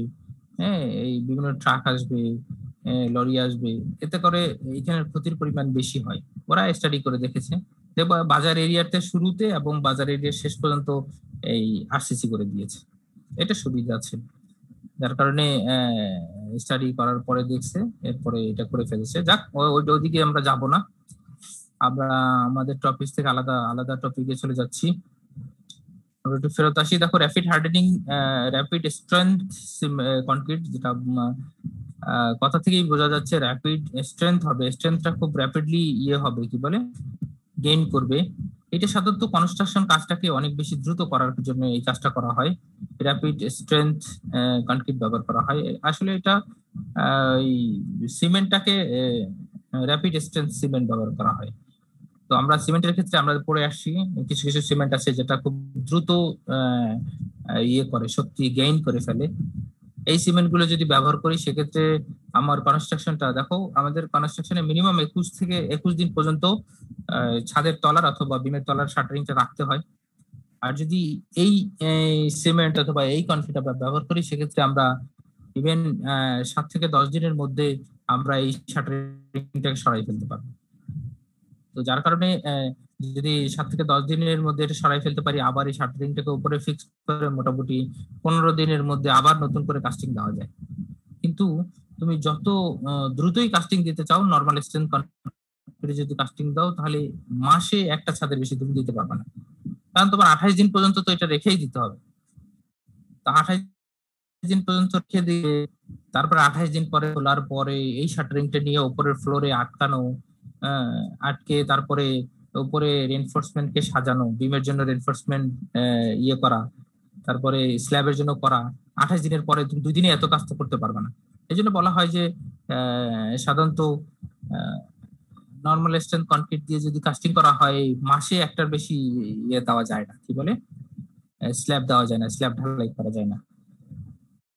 আর এইটার ক্ষেত্রে তুমি চাইলে মাসে 2টার উপরে স্ল্যাব দিতে পারবা, 2টা স্ল্যাব পর্যন্ত কাস্টিং করতে পারবা এই র্যাপিড স্ট্রেংথ কনক্রিট যদি তুমি ব্যবহার করো। পলিমার কনক্রিট আছে, পলিমার কনক্রিট কিছুই না, জাস্ট এই কনক্রিটের মধ্যে এডিশনাল কিছু পলিমার ব্যবহার করা হয়। এই পলিমার গুলো এখানে দেওয়া আছে, দেখো কিছু পলিমার এখানে দেওয়া আছে। This are some sorts of polymer. এটা এগুলোই হতে হবে এরকম কিছুই না, এটা অন্যান্য ধরনের হইতে পারে। এই পলিমার গুলো যখন এর ভিতরে ইউজ করব তখন এটাকে আমরা পলিমার কনক্রিট বলি। অনেক অনেক অনেক পলিমার আছে যেটা স্ট্রেংথ গেইন করে, অথবা অনেক পলিমার আছে যেটা কিনা ডিউরেবিলিটি গেইন করে। তো এগুলার বিভিন্ন ধরন আছে। অনেক পলিমার আছে যেগুলো শুধু ভয়েডকে দখল করে রাখে। এই বিভিন্ন কারণে পলিমার কনক্রিটকে ব্যবহার করা হয়। তবে এখন যে পলিমার কনক্রিট গুলো আছে, ফাইবার রিইনফোর্স পলিমার বলে, স্ট্রেংথ গেইন পলিমার আছে। ফাইবার রিইনফোর্স পলিমার মানে হচ্ছে গিয়ে কিছু পলিমার আছে এটা দেখতে আঁশের মতো, গ্লাস ফাইবার আছে, তারপরে নরমাল ফাইবার পলিমার আছে। তোমরা নাইলনের সুতো দেখেছো না? নাইলনের সুতো, নাইলনের সুতো দেখোনি? জাল বনে, অনেক বড় বড় নেট বনে, এটাও একটা পলিমার। তো অনেকে দেখবা যে নারিকেলের আঁশ দিয়ে কাস্টিং করতেছে, সালামসার কাস্টিং করাচ্ছে, সিসিস করাচ্ছে। নারিকেলের যে খোসাটা থাকে এটা যদি তুমি করো, যেটা দিয়ে সাধারণত এই যে জাজিম টাজিম তৈরি করে আর কি, এই নারিকেলের আঁশ গুলোকে নিয়ে আসো, এটাও একটা ফাইবার বলে। এটা ন্যাচারাল ফাইবার, এটা পলিমার না। আর যদি আমি পলিথিন টাইপের অথবা পলিমার টাইপের কোনো ফাইবার ব্যবহার করি সেক্ষেত্রে ওটাকে পলিমার ফাইবার বলবো। এভাবে অনেকে নাইলন যে আছে কি বলে সুতো আছে, নাইলন সুতো দিয়েও কাস্টিং করে দেখেছে। স্ট্রেংথ অনেকটা আসে, অনেক কম পরিমাণে যদি মিক্সিং করা হয় সেক্ষেত্রে স্ট্রেংথ কিছুটা বাড়ে, টেনসাইল স্ট্রেংথ কিছুটা বাড়ে, কম্প্রেসিভ স্ট্রেংথও কিছুটা বাড়ে। এইভাবে যদি আমরা পলিমার গুলো ইউজ করি সেক্ষেত্রে এটাকে পলিমার কনক্রিট বলবো। তো এটা বিদেশে ইউজ করা হয়, বাংলাদেশে খুব কম ব্যবহার করা হয়। ডিফারেন্ট টাইপস অফ পলিমার হইতে পারে, কি বলে ব্যবহার করা যেতে পারে। এর উপরে এটা নামও ভিন্ন হইতে পারে। লাইমক্রিট আছে, দেখো লাইমক্রিট জাস্ট সিমেন্টটাকে পরিবর্তন করে, সিমেন্টটাকে রিপ্লেস করে। সিমেন্টটাকে যদি রিপ্লেস করি, সিমেন্টের জায়গায় যদি লাইমকে ব্যবহার করি তাহলে এটা লাইমক্রিট বলা হয়। এটা সাধারণত রুফে ব্যবহার করা হয় অথবা ডোমে ব্যবহার করা হয়। দেখো এখানে লেখা আছে রুফে ব্যবহার করা হয়। এটা আমি তোমাদের গত ক্লাসে হয়তো বলেছিলাম যে যখন আমরা জল ছাদ করি তখন এর লাইম কনক্রিট ব্যবহার করি। এটা লাইম কনক্রিটকে সংক্ষেপে লাইমক্রিট বলে আর কি। এরপরে প্রি-স্ট্রেস কনক্রিট আছে, স্পেশাল টাইপ অফ কনক্রিটের মধ্যে প্রি-স্ট্রেস কনক্রিট। প্রি-স্ট্রেস কনক্রিটের ধরন দেখো, নিচে যদি ফিগার গুলো দেখো, এইটা হচ্ছে গিয়ে reinforce concrete, normal reinforce concrete, আর এটা হচ্ছে prestress concrete. Normal reinforce concrete হচ্ছে গিয়ে রড দিব, ঢালাই দিব, রড দিয়ে ঢালাই দিব, এর উপরে লোড আসবে, লোড আসার পরে এভাবে স্যাগ হয়ে যাওয়ার সম্ভাবনা থাকবে, স্যাগ হয়ে যাওয়ার এভাবে ক্র্যাক আসার সম্ভাবনা থাকবে। কিন্তু যদি আমি বলি প্রি-স্ট্রেসড কনক্রিট মানে আগেই এর মধ্যে একটা স্ট্রেস আমি দিয়ে দিব, যে ইয়েগুলো ব্যবহার করবে এগুলো টেন্ডন বলে, যে ওয়্যার গুলোকে ব্যবহার করবে এগুলোকে টেন্ডন বলে। এই যে ওয়্যারটা, এই ওয়্যারটাকে টেন্ডন বলে। এটা হাই টেনসাইল ওয়্যার, হ্যাঁ, স্টিল ওয়্যার। এই দেখো এখানে লেখা আছে high strength steel wire. High strength steel wire গুলোকে দিয়ে এই স্টিল ওয়্যার গুলোকে এটাকে প্রি টেনশনিং করা যায়, পোস্ট টেনশনিং করা যায়। ধরো যদি প্রি টেনশনিং এর কথা বলি, এটাকে টেনে অনেকখানি লম্বা করে এটাকে সাজায়, কি বলে, দুই দিক থেকে আটকায় রাখে। এই ওয়্যার গুলোকে দুই দিক থেকে, ধরো যেভাবে তুমি রেনফোর্সমেন্ট ডিটেইলিং করবা, এইভাবে রেনফোর্সমেন্ট ডিটেইল করে এই ওয়্যার গুলোকে টেনে দুই দিক থেকে অ্যাঙ্করিং করে আটকায় রাখে। এরপর ঢালাই করে দেয়। ঢালাই শক্ত হয়ে যাওয়ার পরে এই অ্যাঙ্কর গুলো ছেড়ে দেওয়া হয়। দেখো যে টেন্ডন গুলো, যে ওয়্যার গুলোকে তুমি টান দিয়ে অনেকখানি লম্বা করে আটকায় রাখছিলে, এটা যদি ছেড়ে দাও তাহলে এটা আবার আগের জায়গায় চলে যেতে চাইবে না। যেটা আগের জায়গায় আসলে যেতে পারে না, যেহেতু কনক্রিট শক্ত হয়ে গেছে। না যেতে পারার কারণে এর মধ্যে এই এডিশনাল যে ওইটার কারণে এডিশনাল কিছু স্ট্রেংথ আসে। এখন যদি বলো যে না স্যার আমি আগে করব না, আমি ভিতরে ইয়ে রেখে দিব, ডাক্ট রেখে দিব, একটা ছিদ্র রেখে দিব, এই ছিদ্র দিয়ে এই টেন্ডন গুলোকে পাস করব, একদিকে আটকাবো আর একদিকে হাইড্রোলিক জ্যাক দিয়ে টানবো। এটা যদি কনক্রিট শক্ত হয়ে যাওয়ার পরে তুমি এর মধ্যে ইয়ে রাখতে চাও, কি বলে, ফাঁকা রাখতে চাও, ডাক্ট রাখে, হ্যাঁ, দেখবা অনেক বড় বড় গার্ডারের মধ্যে ডাক্ট রাখে। এই ডাক্ট দিয়ে 7-8টা ওয়্যার পাস করে দেওয়া হয়। 7-8টা ওয়্যার পাস করে দিয়ে আর এক দিক থেকে হাইড্রোলিক জ্যাক দিয়ে টানে।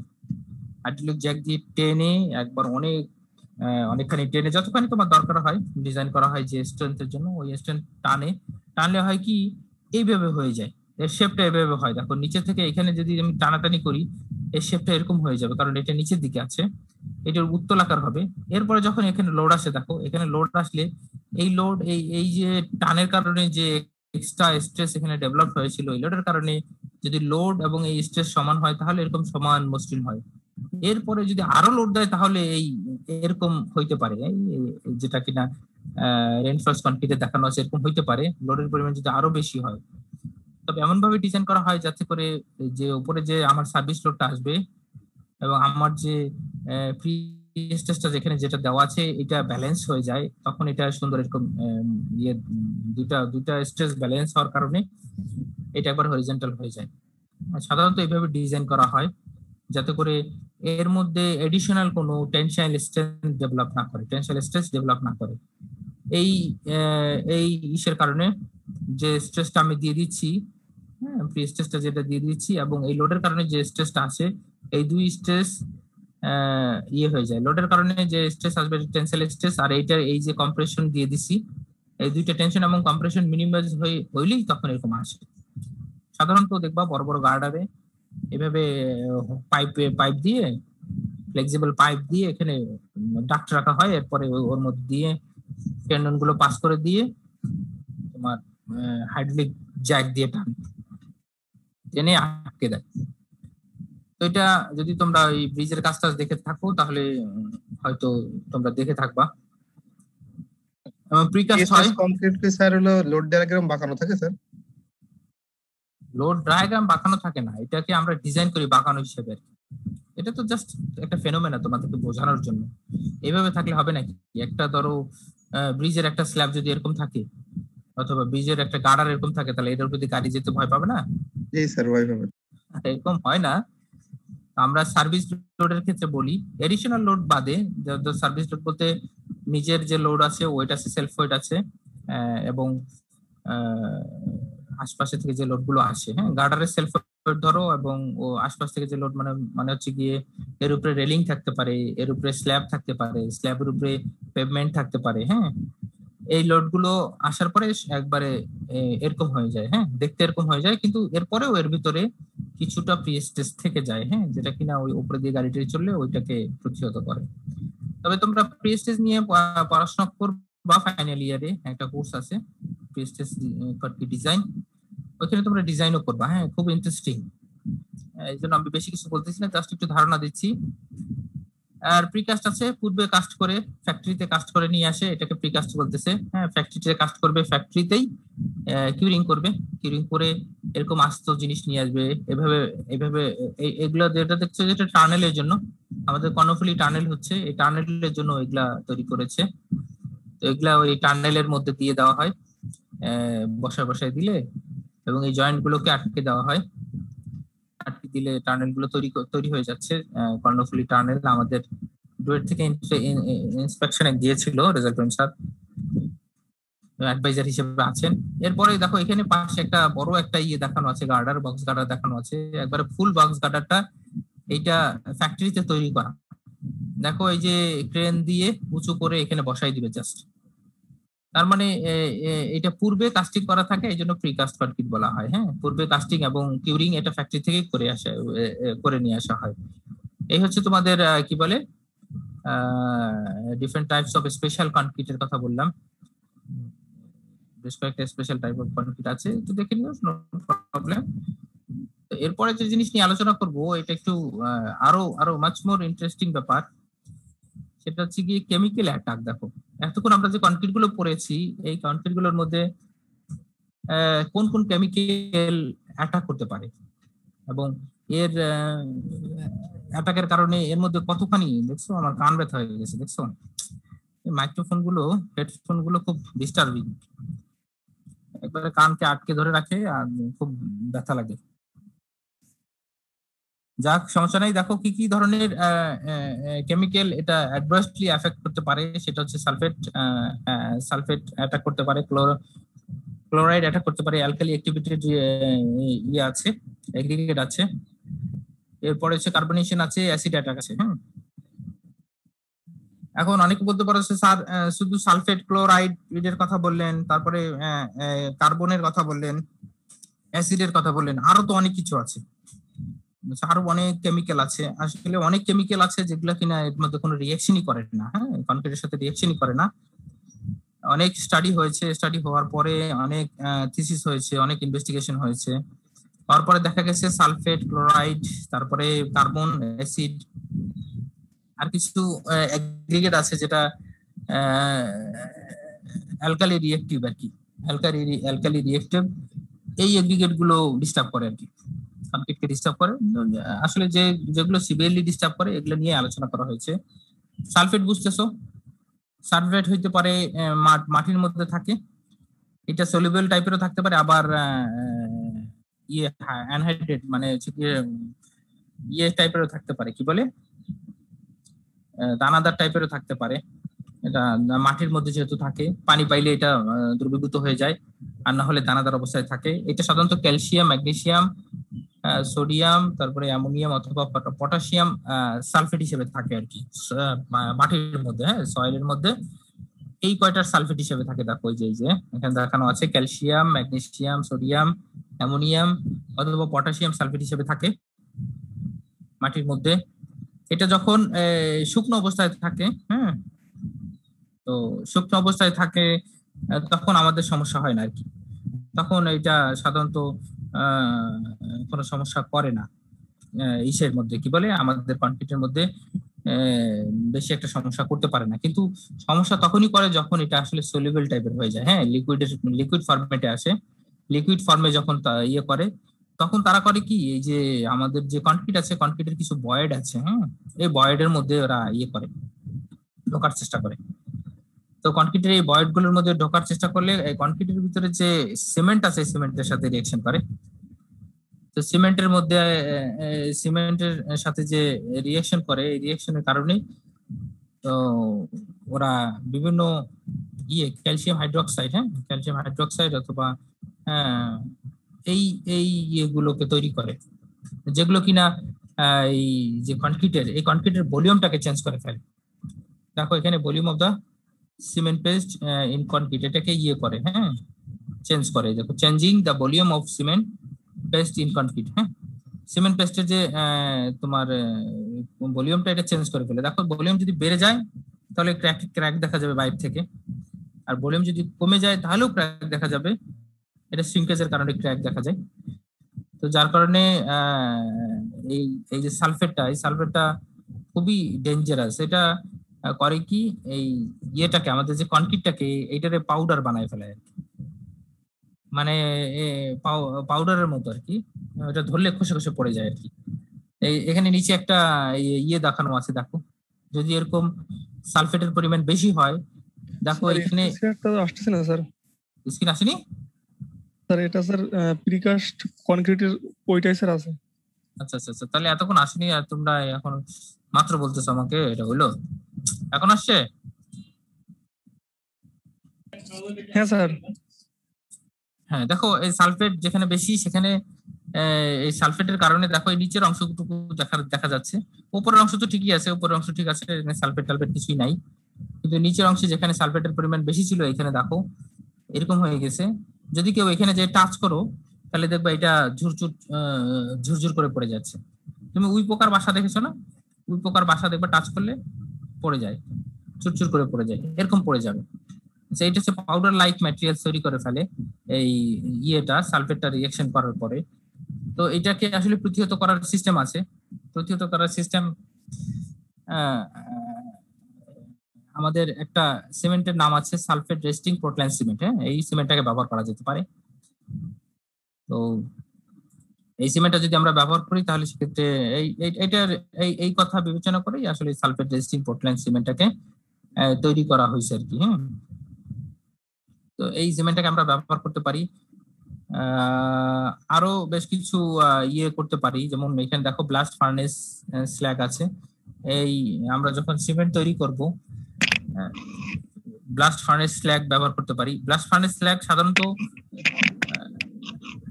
আমরা যে স্টিল তৈরি করি, রড তৈরি করে না, দেখো বিএসআরএম আছে, একেএস আছে, এদের এই রড তৈরি করার সময় রড তৈরি করার জন্য যে ইয়েটা লাগে, স্টিলের যে অংশটা লাগে সেটা তো ভালো, কিন্তু দেখবে স্ক্র্যাপ নিয়ে আসে, ওরা স্ক্র্যাপ নিয়ে আসে, বিভিন্ন লোহার টুকরা টুকরা অথবা এগুলা এই ভাঙারিওয়ালারা কেনে, এগুলা নিয়ে যায়, এগুলা চুলায় প্রথম গলাইলে এর উপরে কিছু গাদ জমে। এই গাদ জমে, এই গাদগুলোকে বলতেছে ব্লাস্ট ফার্নেস স্ল্যাগ। এই স্ল্যাগ গুলোকে আমরা সিমেন্টের মধ্যে ব্যবহার করতে পারি অথবা কনক্রিটের মধ্যে ব্যবহার করতে পারি। তো এইটা ব্যবহার করলে এটা আরো বেশি কি বলে হাইলি সালফেট রেস্টিং সিমেন্ট তৈরি করা যায় আর কি। হ্যাঁ, এই সুপার সালফেট সিমেন্ট, এটা সালফেটেড সিমেন্ট, এটা আমাদের বাংলাদেশে পাওয়া যায় না। সালফেট রেস্টিং সিমেন্ট তাও অনেক কম পাওয়া যায়, কিন্তু বাইরে এই সুপার সালফেটেড সিমেন্টটাও পাওয়া যায়, যেখানে কিনা অনেক বেশি পরিমাণ ব্ল্যাক ফার্নেস স্ল্যাগ ব্যবহার করা হয়েছে। এটা আরো বেশি উপকারী। তো আমরা চাইলে এইভাবে করে ইয়ে করতে পারি, কি বলে এই সালফেটের যে অ্যাটাকগুলো, এই অ্যাটাকগুলো কমাইতে পারি। সাধারণত সালফেটের অ্যাটাক বেশি হয়ে হচ্ছে গিয়ে কোস্টাল জোনে। কোস্টাল জোন বলতে হচ্ছে গিয়ে সমুদ্র তীরবর্তী এলাকা। হ্যাঁ, সমুদ্র তীরবর্তী এলাকা যেখানে নোনা পানি থাকে আর কি। হ্যাঁ, এগুলো বেশি হয়। ক্লোরাইড অ্যাটাক আছে। ক্লোরাইড হচ্ছে গিয়ে তোমরা জানো ক্লোরিনের একটা একটা ফর্ম ক্লোরাইড। তো আয়নিক ফর্ম হচ্ছে ক্লোরাইড। এই ক্লোরাইডটা সিমেন্টের সাথে করে অ্যাটাক করে, কনক্রিটের সাথে অ্যাটাক করে এবং ডিউরেবিলিটিটাকে অনেক বেশি এফেক্টেড করে। হ্যাঁ, এই ক্লোরাইডে অ্যাটাক করার কারণে। তো এটা কি বলে দুই ভাবে অ্যাটাক করতে পারে। ফ্রেশলি মিক্সড কনক্রিটের মধ্যে অ্যাটাক করতে পারে, আবার হার্ডেন্ড কনক্রিটের মধ্যেও অ্যাটাক করতে পারে। ফ্রেশলি মিক্সড কনক্রিটের মধ্যে যে পানিটা আমরা ব্যবহার করছি সেটার মধ্যে যদি ক্লোরিন থাকে, হ্যাঁ, মানে ক্লোরিনের কন্টামিনেটেড থাকে, হ্যাঁ, মিক্সিং ওয়াটারের মধ্যে, তাহলে এটা এই ক্লোরাইডটা এটার মধ্যে চলে আসতে পারে। আর যদি আফটার কনস্ট্রাকশনে সি ওয়াটার অথবা সল্ট অথবা সি ওয়াটার যদি থাকে, সেক্ষেত্রে এর মাধ্যমে এই আমার কনক্রিটের ভিতরে পারমিয়েবল কনক্রিটের ভিতরে অথবা কনক্রিটের ভিতরে অ্যাটাক করতে পারে, ঢুকতে পারে। এবং এইটা সাধারণত রিনফোর্সমেন্টকে করোশন করে। হ্যাঁ, রিনফোর্সমেন্টের মধ্যে মরিচা ধরায়। দেখো রিনফোর্সমেন্টের মধ্যে যদি মরিচা ধরায়, দেখো যদি রিনফোর্সমেন্টের মধ্যে মরিচা ধরায় তাহলে এর ভলিউম বাড়বে। ভলিউম বাড়ার কারণে উপর থেকে এরকম পড়ে যাবে, প্লাস্টার গুলো খসে পড়ে যাবে, কাভারিং গুলো খসে পড়ে যাবে, যেটা কিনা পুরোনো তোমরা পলিটেকনিকের বিল্ডিং গুলোতে দেখেছো। পুরোনো পলিটেকনিকের বিল্ডিং গুলোতে অনেক বেশি দেখা যায়, ছাদের নিচে, ছাদের ফ্লোরে আর কি। হ্যাঁ, ছাদের ফ্লোরে এবং ছাদের বিম গুলোতে এরকম দেখা যায় যে নিচে থেকে খসে পড়ে গেছে। তো এইটা সাধারণত ক্লোরাইড অ্যাটাকের কারণেও হয়, আবার ময়েশ্চারের কারণেও হয়। পানি ঢুকে গিয়ে রেইনফোর্সমেন্টকে যদি করে ফেলে তখন এরকম ঘটনা ঘটতে পারে। এরপরে অ্যালকালি অ্যাক্টিভেটেড যদি হয়, অ্যাগ্রিগেট হয়, এগ্রিগেটটা অ্যালকালি অ্যাক্টিভেটেড হয় যদি রিঅ্যাক্টিভ হয়। দেখো এখানে একটা ফিগার দেওয়া আছে। এটা করে কি এই ইয়েটা ইসের সাথে বিক্রিয়া করে একটা জেল তৈরি করে, এটাকে বলে অ্যালকালি সিলিকা জেল। অ্যালকালিটা এই যে কনক্রিটের মধ্যে যে সিলিকা আছে এই সিলিকার সাথে রিঅ্যাকশন করে একটা জেল তৈরি করে। এই জেলটা যখন তৈরি করে এই জেলটা ভলিউমটা অনেক বেশি হয়, increase the volume, develops cracks and this integrate the concrete. তো সেক্ষেত্রে দেখো এই জেলটা যখন তৈরি হয়, জেল পানিকে শোষণ করে নেয়, আশপাশ থেকে পানি শোষণ করে নেয়, এর ভলিউম বাড়তে থাকে। ভলিউম বাড়লে এর মধ্যে ক্র্যাক চলে আসতে থাকে, যেখানে এখানে দেখানো আছে এই ক্র্যাক গুলো চলে আসতে থাকে। এখন অ্যালকালি তুমি বুঝতেছো, অ্যালকালি হচ্ছে গিয়ে ক্ষার। এটা যদি ক্ষারের পরিমাণ তোমার যে ইয়েটা ব্যবহার করতেছো কি বলে এগ্রিগেট গুলো ব্যবহার করতেছো, এটা আইদার স্যান্ড হইতে পারে, আইদার কোর্স এগ্রিগেট হইতে পারে, ফাইন এগ্রিগেট হইতে পারে।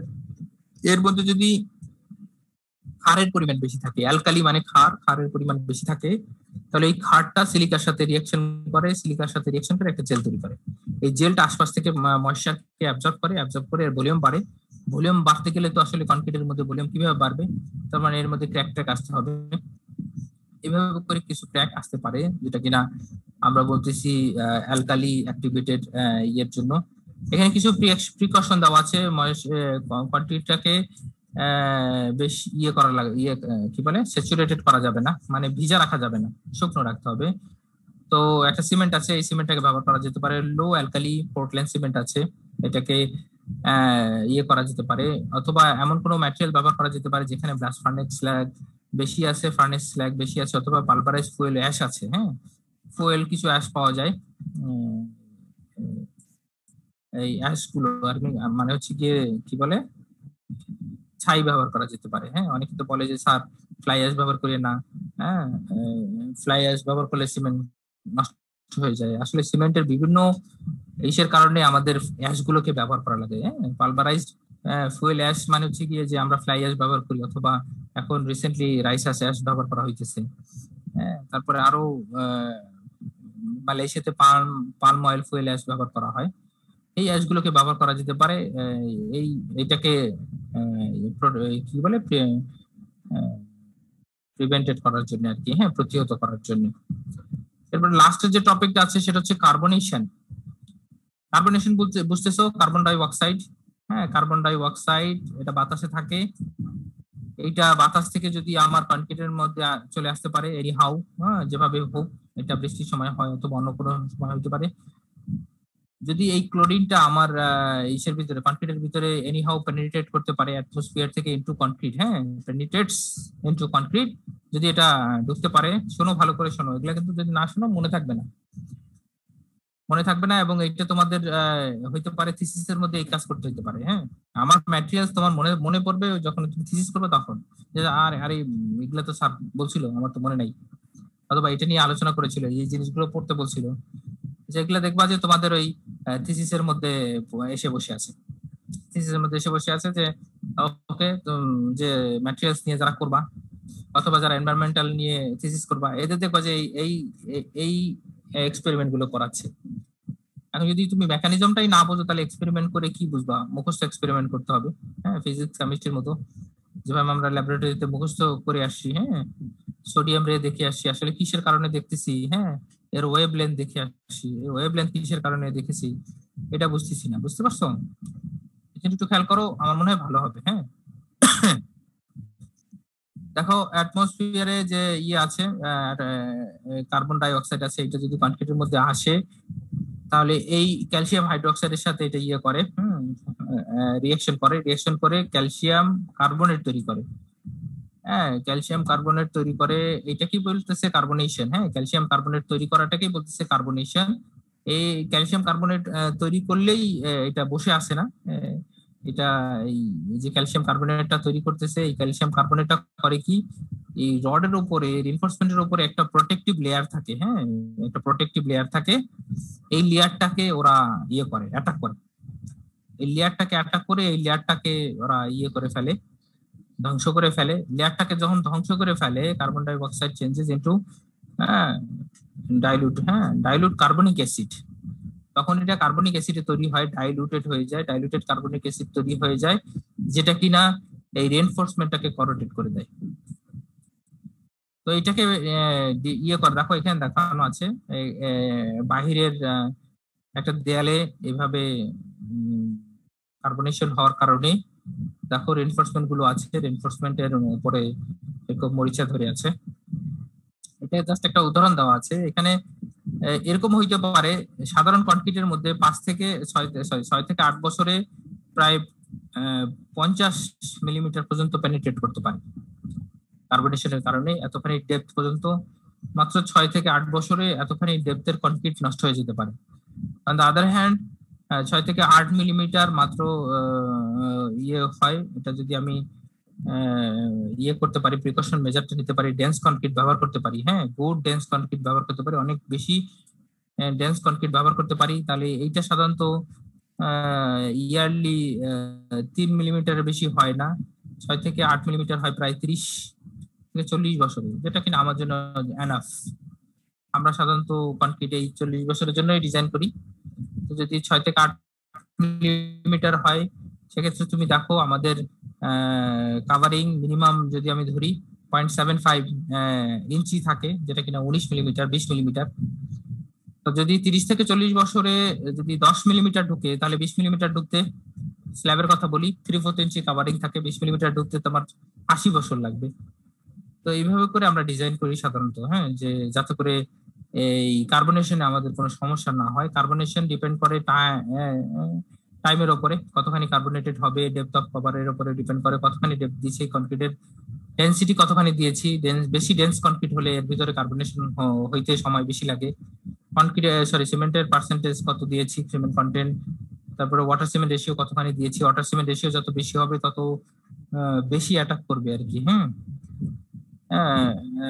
তারপরে যদি কনক্রিটের মধ্যে কোনো ক্র্যাক থাকে, যে ক্র্যাক দিয়ে কার্বন খুব সহজে ঢুকতে পারে, তো এটাকে ডিটারমাইন করার জন্য এখানে টেস্টের মধ্যে চলে আসতেছি। দেখো একটা সলিউশন ব্যবহার করা হয়, এই সলিউশনটাকে বলতেছে সলিউশন অফ, হ্যাঁ, এই যে ফেনফথ্যালিনের সলিউশন ব্যবহার করা হয়। ন্যাপথ্যালিনের একটা ধরন, হ্যাঁ, ফেনফথ্যালিন বলতেছে। এই ধরনটাকে দিয়ে এটাকে ডাইলিউট করা হয় অ্যালকোহলের সাথে, মদের সাথে ডাইলিউট করা হয়। এটা সরাসরি মদ বলা যাবে না, অ্যালকোহল, এটা হচ্ছে কি আমাদের কেমিক্যাল ল্যাবে পাওয়া যায়।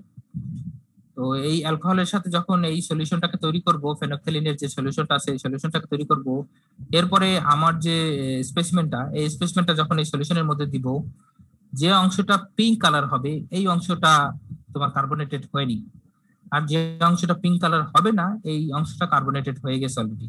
দেখো দুই জিনিস দেখানো আছে, নন কার্বনেটেড যে অংশটা যেখানে কার্বনেশন হয়নি, কনক্রিটটা ভালো আছে, সেটা পিঙ্ক কালার দেখানো যাচ্ছে, আর যেটা কার্বনেশন হয়ে গেছে অলরেডি, ক্ষতিগ্রস্ত হয়ে গেছে, সেটা কোনো কালারই ধারণ করেনি, নরমালি আছে, দেখতে আনকালার্ড আছে আর কি, হ্যাঁ। আনকালার্ড পরে এখানে দেখো উপরে লেখা আছে uncoloured portion is termed as carbon affected zone আর কি, হ্যাঁ, এই জন্য কার্বন এফেক্ট করেছে।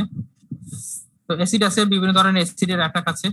অ্যাসিডের কারণে তোমরা জানো অ্যাসিড, অক্সালিক অ্যাসিড আছে, এই বেশ কয়েক ধরনের অ্যাসিড আছে, যেটা কিনা অ্যাসিড সব জমানায় সবার ক্ষেত্রেই ক্ষতিকর, হ্যাঁ, অ্যাসিড, হ্যাঁ, যেটা কিনা এনভায়রনমেন্টে সবচেয়ে বেশি হয়, অ্যাসিড রেইনের মধ্যে আছে, অথবা অন্য কোনো কারণে যদি আমার ফ্যাক্টরিতে যদি অ্যাসিড মেইনটেনেন্স করা হয়, যেমন ফার্মাসিউটিক্যাল ফ্যাক্টরি গুলোতে অ্যাসিড নিয়ে কাজবাজ করা হয়, আমাদের বিভিন্ন ওষুধ তৈরি করার ক্ষেত্রে এই অ্যাসিড গুলো খুব রিঅ্যাক্টিভ কনক্রিটের সাথে। তো এই অ্যাসিড গুলো যখন পড়ে তখন এরকম দাগ হয়ে যায়, দেখবা তোমরা যদি কোনো ফার্মাসিউটিক্যাল কোম্পানিতে যেতে পারো অথবা কেমিক্যাল কোম্পানিতে যেতে পারো, তখন দেখবা কনক্রিট গুলো এভাবে ক্ষতিগ্রস্ত হয়ে যাচ্ছে। তো এই ক্ষতিগ্রস্ত এগুলো যদি রডে টাচ করে তাহলে রডে মরিচা পড়ে যাবে, আরো অনেক বেশি ক্ষতি হবে। তো এটা কিভাবে ইয়ে করবো, সালফেট রেজিস্টিং সিমেন্ট ব্যবহার করা যেতে পারে। এই দেখো ওরা বলে দিয়েছে sulphate resisting cement should be used, এটাকে ব্যবহার করা যেতে পারে। ডেন্স কনক্রিট ব্যবহার করা যেতে পারে, হ্যাঁ, অ্যাডুকুয়েট, হ্যাঁ, দেখো এখানে দেখানো আছে গুড ডেন্স কনক্রিট, হ্যাঁ, ব্যবহার করা যেতে পারে, যাতে করে অ্যাসিডটা পেনিট্রেট করতে না পারে, ভিতরে ঢুকতে না পারে। এখন আসো মোস্ট ইম্পর্টেন্ট একটা ব্যাপার নিয়ে তোমাদের সাথে আলোচনা করবো, সেটা হচ্ছে স্যালাইনিটি। এই সবাই কি অ্যাটেন্টিভ আছো কিনা? জি স্যার। অ্যাটেন্টিভ না থাকলে কিন্তু ধরা খাবা। এই যে 20 মার্কসের একটা 20 মার্কসের একটা প্রশ্ন দিয়ে দিচ্ছি, দেখো কি লেখা বলো তো। মার্কস কত? 20 হাইলাইটেড অংশে কি লেখা আছে বলো? 20 মার্ক ইকুইভ্যালেন্ট টু কি বলো তো? Class test. সবাই শুনতেছে? ক্লাস টেস্ট সবাই শুনতে পারতেছে? সবাই কি দেখতেছে? জি স্যার, আমরা শুনতে দেখা হচ্ছে। এই যে ধরা কিন্তু এখানেই আছে। হ্যাঁ, আমি জাস্ট একটু বলে দিব, বাকিটা তোমাদের কি কি নিয়ে আসতে হবে। দেখো, স্যালাইনিটি প্রবলেমস ইন কনক্রিট। হ্যাঁ, কনক্রিটের মধ্যে স্যালাইনিটি কি কি প্রবলেমস হতে পারে, এর মধ্যে এই রিপোর্টের মধ্যে তুমি কি কি আলোচনা করবা? ডেফিনিশন, এই স্যালাইনিটির ডেফিনিশন কি, এরপরে কি কি ধরনের স্যালাইনিটি হইতে পারে। হ্যাঁ, এরপরে এর ইফেক্ট গুলো কি কি। হ্যাঁ হ্যাঁ, এবং এর প্রিভেনশন কি কি হইতে পারে এই কনক্রিটের মধ্যে আর কি। হ্যাঁ, এগুলো সব কনক্রিটের ক্ষেত্রে আলোচনা করতেছি। ডেফিনেশন অফ স্যালাইনিটি, কনক্রিটের ক্ষেত্রে কি ধরনের ডেফিনেশন হবে, কনক্রিটের ক্ষেত্রে কি কি ধরনের স্যালাইন ইফেক্ট আসতে পারে, এই ইফেক্টের কারণে কি কি ধরনের ক্ষতি হইতে পারে। এরপর হচ্ছে কি এগুলো আমরা প্রিভেনশন কিভাবে করতে পারি। হ্যাঁ, স্যালাইনিটি কিভাবে প্রিভেনশন করতে পারি ইন কনক্রিট। হ্যাঁ, মাইট বি ইনক্লুডেড। হ্যাঁ, তোমরা এগুলা, আমি মাইট বলেছি, অন্য কোথাও হ্যাভ টু বলেছি, মানে নিশ্চয়ই এগুলোকে তোমার ইনক্লুড করতে হবে, যেটা কিনা 20 মার্কস কনসিডার করা হবে, একটা ক্লাস টেস্টের সমপরিমাণ কনসিডার করা হবে। চলে আসো, আমি একটু স্যালাইনিটিটাকে বলে দেই। Salinity is the saltiness. হ্যাঁ, সল্টিনেস, আর সহজ কথায় যদি বলি, amount of salt dissolve in a water body অথবা বডি অফ ওয়াটার। মানে হচ্ছে গিয়ে স্যালাইনিটি হচ্ছে গিয়ে লবণাক্ততা অথবা একটা পানির মধ্যে লবণের পরিমাণ, হ্যাঁ, যেটা কিনা দ্রবীভূত লবণের পরিমাণ আর কি, এটাকে আমরা স্যালাইনিটি বলতেছি অথবা স্যালাইন ওয়াটার বলতেছি। তোমরা জানো স্যালাইন ওয়াটার কোথায় পাওয়া যায়? কোস্টাল জোনে পাওয়া যায়, সমুদ্রের পানির স্যালাইন পাওয়া যায়। সমুদ্রের কাছাকাছি যে রিভার গুলো আছে এগুলোতে স্যালাইন ওয়াটার পাওয়া যায়, যেটা কিনা ওই কোস্টাল জোনে কি বলে সবচেয়ে বেশি চিটাগাং, এরপরে এদিকে নোয়াখালীতে, ভোলাতে, এইদিকে পটুয়াখালীতে অথবা খুলনাতে স্যালাইনিটি ইফেক্ট অনেক বেশি, সাতক্ষীরাতে স্যালাইনিটি ইফেক্ট অনেক বেশি। তো মূলত হচ্ছে গিয়ে পানির মধ্যে সাধারণত লবণের উপস্থিতিকে আমরা স্যালাইনিটি বলবো।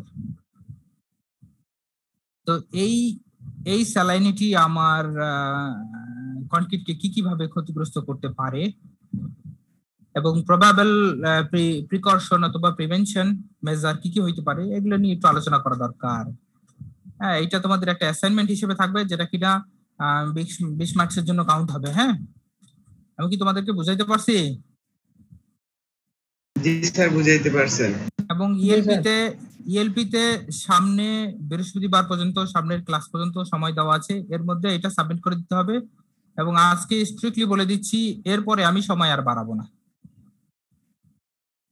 সামনে সময় কোন দিন পর্যন্ত বলো তো? বৃহস্পতিবার স্যার। এই সিয়াররা শুনেছো? জি স্যার। মানে একটা ক্লাস টেস্টের কোশ্চেন আমি তোমাদেরকে দিয়ে দিলাম, তোমরা বৃহস্পতিবার পর্যন্ত সময়, মানে 7 দিন সময় পাচ্ছ। এই 7 দিন সময় বসে এই ক্লাস টেস্টের কোশ্চেন অ্যান্সার করবা, অ্যান্সার করে আমাকে ওই ইএলপি তে সাবমিট করে দিবা। সাবমিট করে দিলে আমি মার্কিং করে দিব। এবং একবার এটা অ্যাট লিস্ট কত পেজ থাকবে স্যার? দেখো, অ্যাট লিস্ট কত পেজ থাকবে এটা ডিপেন্ড করবে তোমার মার্কের উপরে। 20 মার্কস যেহেতু, তার মানে ডেফিনেশন আছে, টাইপস আছে, ইফেক্টস গুলো আছে এবং প্রিভেনশন গুলো আছে। অ্যাট লিস্ট কত পেজ তুমি লিখতে পারবা এটা তোমার ব্যাপার। তুমি 1 পেজেও দাও, সমস্যা নাই, মার্কিং ওইভাবে হবে আর কি, 1 পেজের মার্কিং আর কি। বুঝলেন ব্যাপারটা? যদি 1 পেজে কেউ সবগুলো খুব সুন্দর করে বর্ণনা করে নিয়ে আসতে পারে, ওকে, দেন ওকে, সে খুব ভালো মার্কিং পাবে। আর যদি বর্ণনা করতে 2-3 পেজ 10 পেজ লাগে, তাহলে সেক্ষেত্রে সে মার্কিং ওইভাবেই পাবে। তোমার ডেসক্রিপশনের উপরে মার্কিং নির্ভর করবে। আজে বাজে কথা লিখবা, মার্কিং কমে যাবে। কনক্রিট কথা লিখবা, মানে একবারে এক্সাক্ট কথা লিখবা, মার্কিং এক্সাক্ট মার্কিং হবে। এখন এটা পেজ তো আসলে তুমি আমাকে কিভাবে বলো, পেজ কি আমি নির্ধারণ করতে পারবো? এটা 5 পেজও লাগতে পারে, আবার 3 পেজও লাগতে পারে, আবার 8 পেজও লাগতে পারে, আবার 10 পেজও লাগতে পারে। না, আমি কিভাবে বলবো বলো তো? হ্যাঁ, তোমরা হাতে লিখবা, ডেফিনেটলি টাইপিং করা লেখা চলবে না, নিজেরা হাতে লিখবা। হাতে লিখে অবশ্যই একজনেরটা যদি আরেকজনের সাথে মেলে তাহলে আমি তো সবই আমি দেখতে পারবো, আমি তো পরে পরেই মার্কিং করব। একজনের আরেকজনের সাথে মিললে যদি দেখাও আর কি, হ্যাঁ, তাহলে দুজনকেই আমি মনে করো যে মার্কিং 5 এর নিচে মার্কিং করবো আর কি। 5 হচ্ছে অ্যাভারেজ মার্কিং। কেউ সাবমিট করলে 5 পাবে। কত পাবা বলো তো? যে সাবমিট করতেছো সে কত পাইলা? 5 স্যার। 5 পাইলা, হ্যাঁ। আর যদি দেখি দুইজন কপি করছো, একই লেখা হয়, পাশাপাশি বসাবো, একই লেখা যদি হয়, একই ধরনের কনসেপ্ট হয়, হ্যাঁ, ডেফিনেটলি তোমরা যদি 1000 জন হও অথবা সারা বিশ্বের মানুষ হয়, একটা কথাকে একজন এক এক রকম বলবে। অথবা আমি দেখতে চাচ্ছি কে কার সাথে মিলাও, এদেরকে আবার মনে করো যে অ্যাভারেজ মার্কিং করবো 5।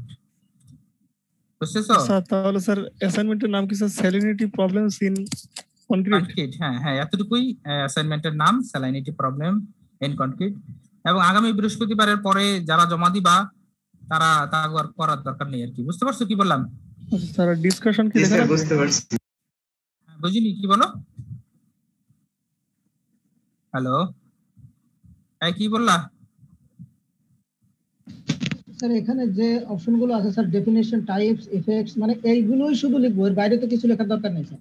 না, বলছি যে এগুলা ইনক্লুডেড থাকবে, এগুলা মাইট বি ইনক্লুডেড, হ্যাঁ। এরপরে অনেক কিছু থাকতে পারে, কিন্তু আমার কাছে তোমার যে রিপোর্ট আছে এই কয়টা জিনিস অন্তত থাকতে হবে। আরো বেশি থাকতে পারে, কিন্তু অন্তত এই কয়টা জিনিস থাকতে হবে, এটা বলে দিয়েছি আর কি।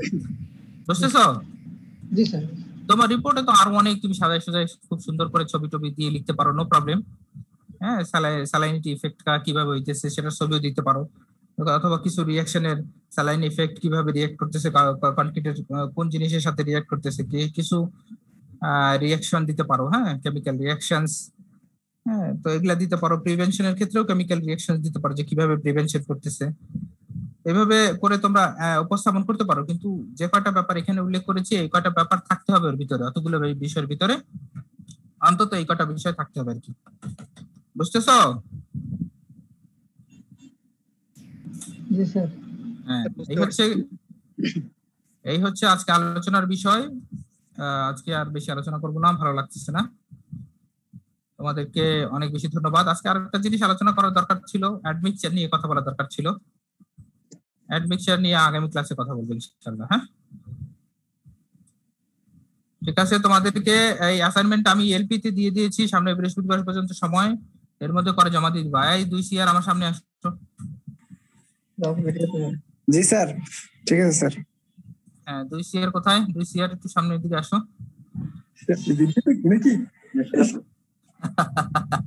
আর কি মনে করো ডিসপ্লেতে আসো। হ্যাঁ, শোনো, তো দেখতে পাচ্ছি না স্যার আমরা।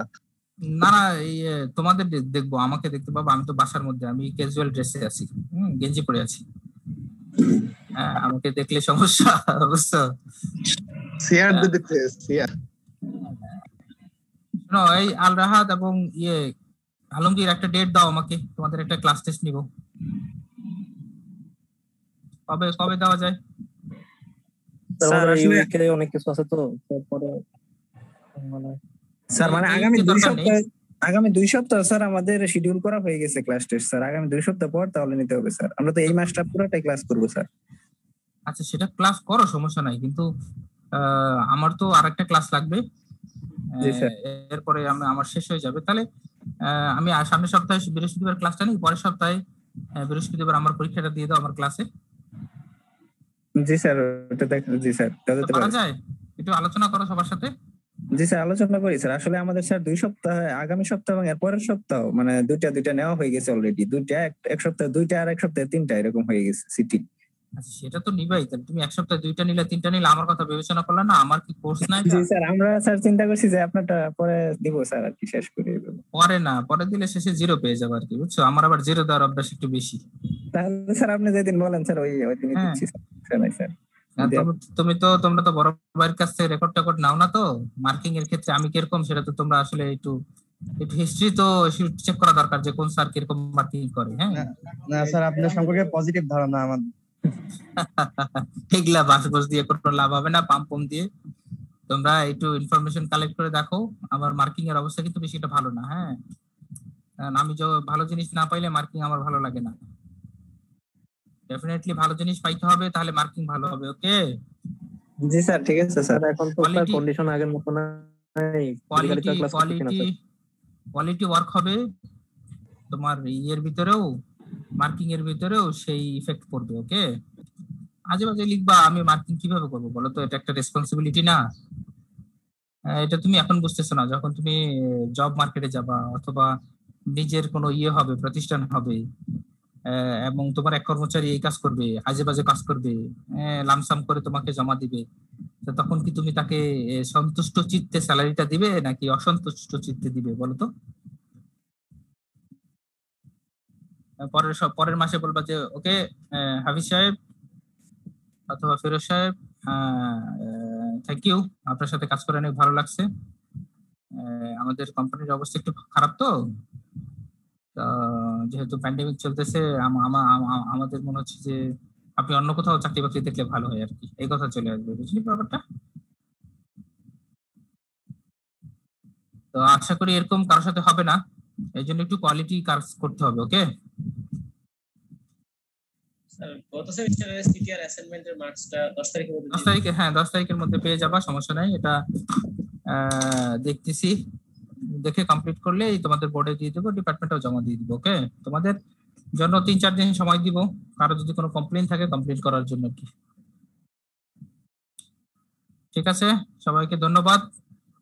একটু চিন্তা করো, আমি সামনে ক্লাসটা নিব, আর যদি তোমরা কোনো ডেট না দাও তাহলে পরের ক্লাসের জন্য পরীক্ষা, তোমরা সিলেবাস নির্ধারণ করো কোন সিলেবাসের উপরে পরীক্ষা দিতে চাচ্ছ। স্যার আমরা এই সিলেবাসের উপরে পরীক্ষা দিতে চাচ্ছি। তোমরা কনক্রিটের উপরে দিতে চাচ্ছ না সিমেন্টের উপরে দিতে চাচ্ছ? পরীক্ষা পদ্ধতিটা যদি একটু বলতেন। বুঝিনি পরীক্ষা পদ্ধতিটা কিভাবে হবে, শর্ট কোশ্চেন বা এমসিকিউ বা সলিউশন, কোন পদ্ধতি নেবেন সেটা পরীক্ষা ইএলপি তে নিব, আর এর মধ্যে যদি ওপেন হয়ে যায় তাহলে ফিজিক্যাল নিব। কোশ্চেনটা স্যার কেমন হবে? কোশ্চেন টাইপ এটা বলা যাচ্ছে না, কোশ্চেন টাইপ তোমরা পড়তে থাকো, আমি এক সপ্তাহ আগে কোশ্চেন টাইপ বলে দিব। স্যার থিওরিটিক্যাল সাবজেক্ট তো এজন্য একটু ফ্লেক্সিবিলিটি। কোশ্চেন তো এটা হইতে পারে, এই কোশ্চেন হইতে পারে, অ্যানসার শর্ট অ্যানসার হইতে পারে, আবার একটু ব্রড টাইপেরও হইতে পারে, 5-8 মার্কসের হইতে পারে, এরকম হইতে পারে। আর যেহেতু কি বলে থিওরি কোর্স, অ্যানসার অনেকের অ্যানসার মিলে যাওয়ার সম্ভাবনা থাকে, কপি করার সম্ভাবনা থাকে, সেক্ষেত্রে একটু চিন্তা থাকবে আর কি, যে শর্ট কোশ্চেন হয়ে 20-25টা শর্ট কোশ্চেন হয়ে কুইজের মতো পরীক্ষা হয়ে যেতে পারে, অনেকটা ইয়ের মতো, মাল্টিপল চয়েসের মতো আর কি,